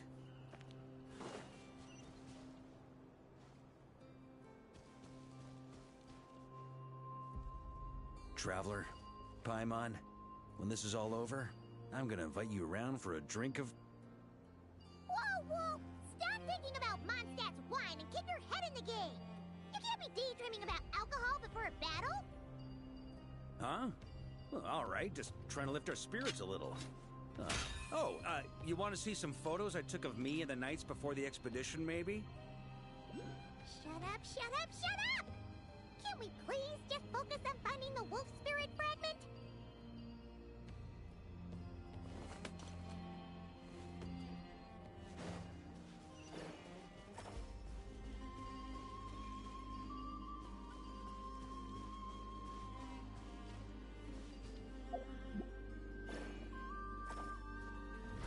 Try to keep up!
Looking for?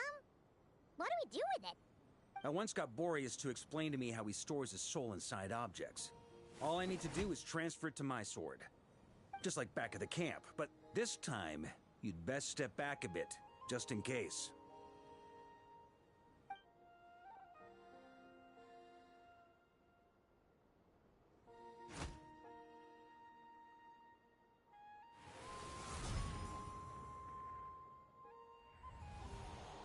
So, you're saying you don't know how to love people, and you don't understand human love either. Why do you laugh? Sorry, I just think the fact you're ruminating on this is all the proof you need that you have love in your heart. I have a funny feeling that by the time this journey ends, you'll have found your own answer to the question of how to love. No, you're wrong. There is no redemption at the end of this path. Even if I am stained black with blood, my conscience will remain as white as snow. If pledging allegiance to the Abyss is the only way to sever the injustice of fate, then I shall serve in its name. Ah!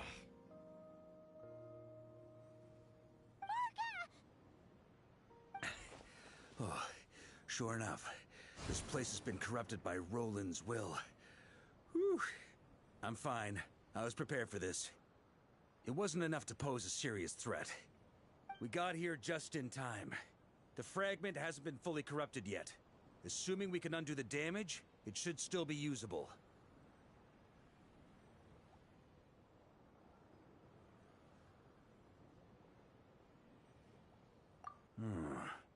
Purifying the abyssal corruption would definitely be a safe approach. But that's not the only reason I wanted you to come. Could you try reversing the corruption? Not purifying it, exactly, but separating out the Roland part from the wolf spirit. So, keep the Roland part intact as well as the wolf spirit part? Why would you want to do that? Firstly, to test whether it's possible. And secondly, to view Roland's memories. As they say, know thyself, know thy enemy. Understanding our foe is our surest path to defeating him.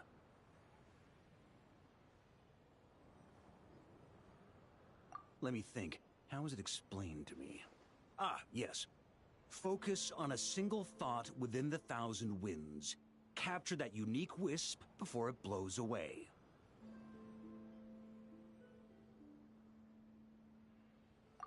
Ha ha ha ha! Actually, neither do I.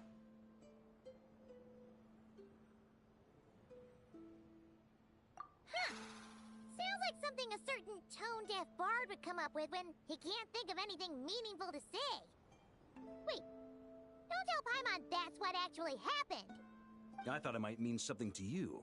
Never mind. I'll explain it in more human terms. Traveler, when you were in Natland, you went fishing for ancient names, correct? If I'm not mistaken, the Night Kingdom was like a river flowing with concepts, and you were trying to capture the concept belonging to a particular ancient name. I'm thinking the same basic principles should apply here. Okay, but back then, we had a boat and a net. This time, we don't have anything at all. This wolf spirit fragment is like a puddle compared to the Night Kingdom. No need for a boat. As for a net, this is what I've heard. Thoughts and emotions are like interwoven threads. They can create a net, or they can create a rope. They can separate love from hatred, and they can bind objects and events together. Thought is the anchor for a being's existence, through which emotions are drawn forth.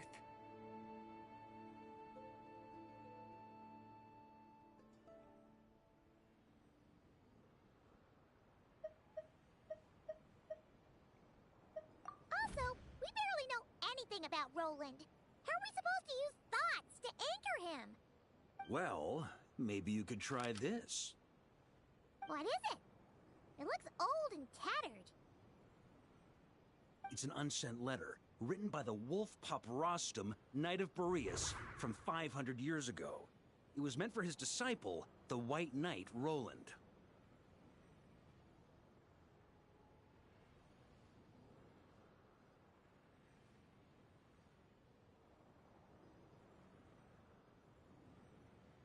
After Rostam lost his life in the Abyssal Calamity, Roland left Mondstadt to wander to Vat.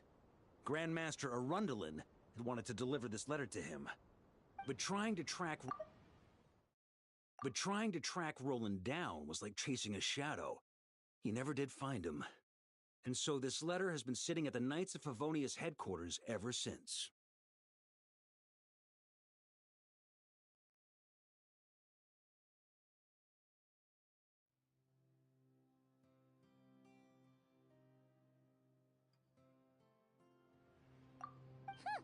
like the antique then.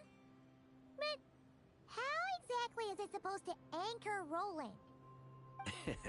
Yeah, I'm honestly not sure. Hey, what happened to Mr. Plans for every contingency? You're just making this up as you go along. What can I say? Some people like to wait till they've got all their ducks in a row before taking the first step, but I prefer to dive on in and plan as I go. I've been doing it that way for the whole expedition. But anyway, don't they say that poetry and letters were humanity's earliest means of expressing their thoughts? Can't hurt to give it a try, surely.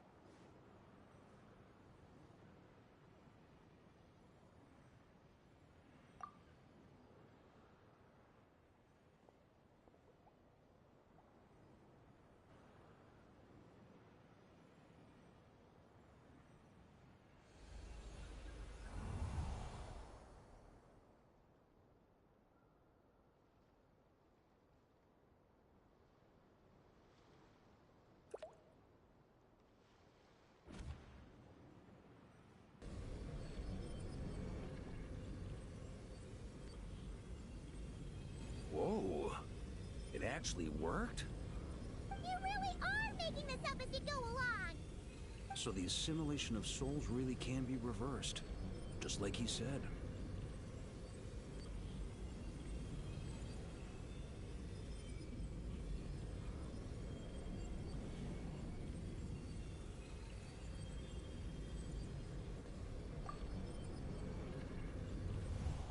If what you say is true, the monsters I've slain, the justice I have sought to uphold, for mortals to escape this tragic fate, there is only one path.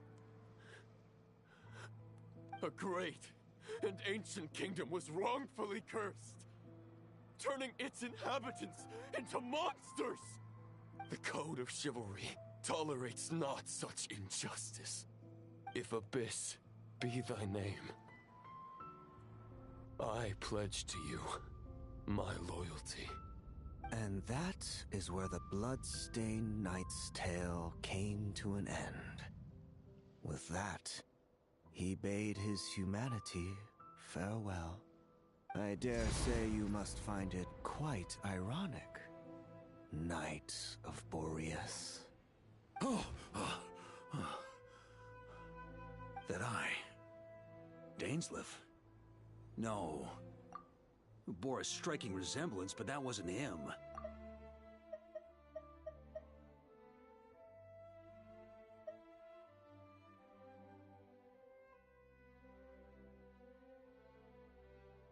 While we gazed into the past, he was gazing right back at us. Could it be?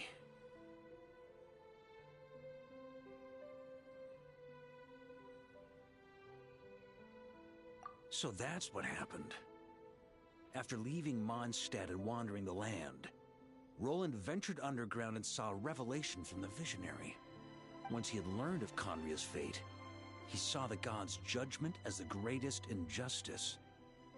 So he surrendered himself to the Abyss, giving them his knowledge, his power, his everything. That's why the Abyss can replicate him. Uh-oh. Does this mean we have to take on the Visionary this time?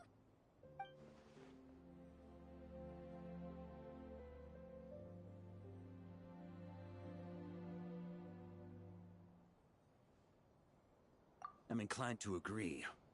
If our enemy could see the future, both the Wild Hunt and Roland would be acting with far more lethal precision. But even without the Visionary's input, Roland still has an intel advantage we can't afford to underestimate. Every minion of the Wild Hunt serves as Roland's eyes and ears. We need to think one step ahead if we want to outmaneuver him. And on that note, I have a plan I want to discuss with you.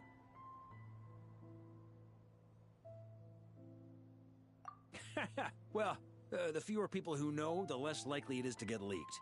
Besides, it wasn't a fully formed plan back then.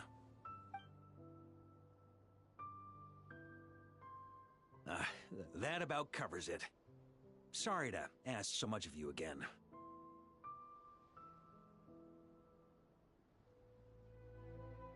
No plan is free of risks. At least this one actually gives us a shot at fully eliminating the danger posed by this ancient god. Surely that's gotta make the risk worth taking.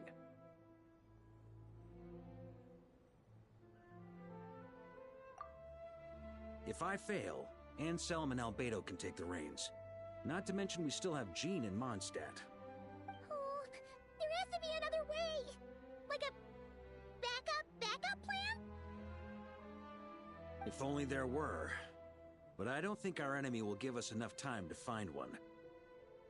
Hey! Are you guys done here yet? Ah, Yehoda! Yes, we've successfully retrieved the Wolf Spirit fragment here. Any progress with Fragment 3? Nope.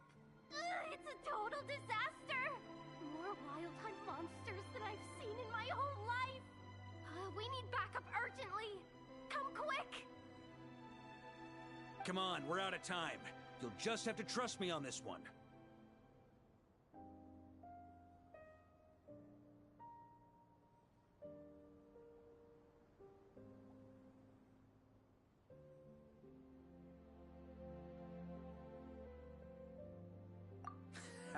What can I say? I'm not the Grand Master for nothing. I'm counting on you, Honorary Knight.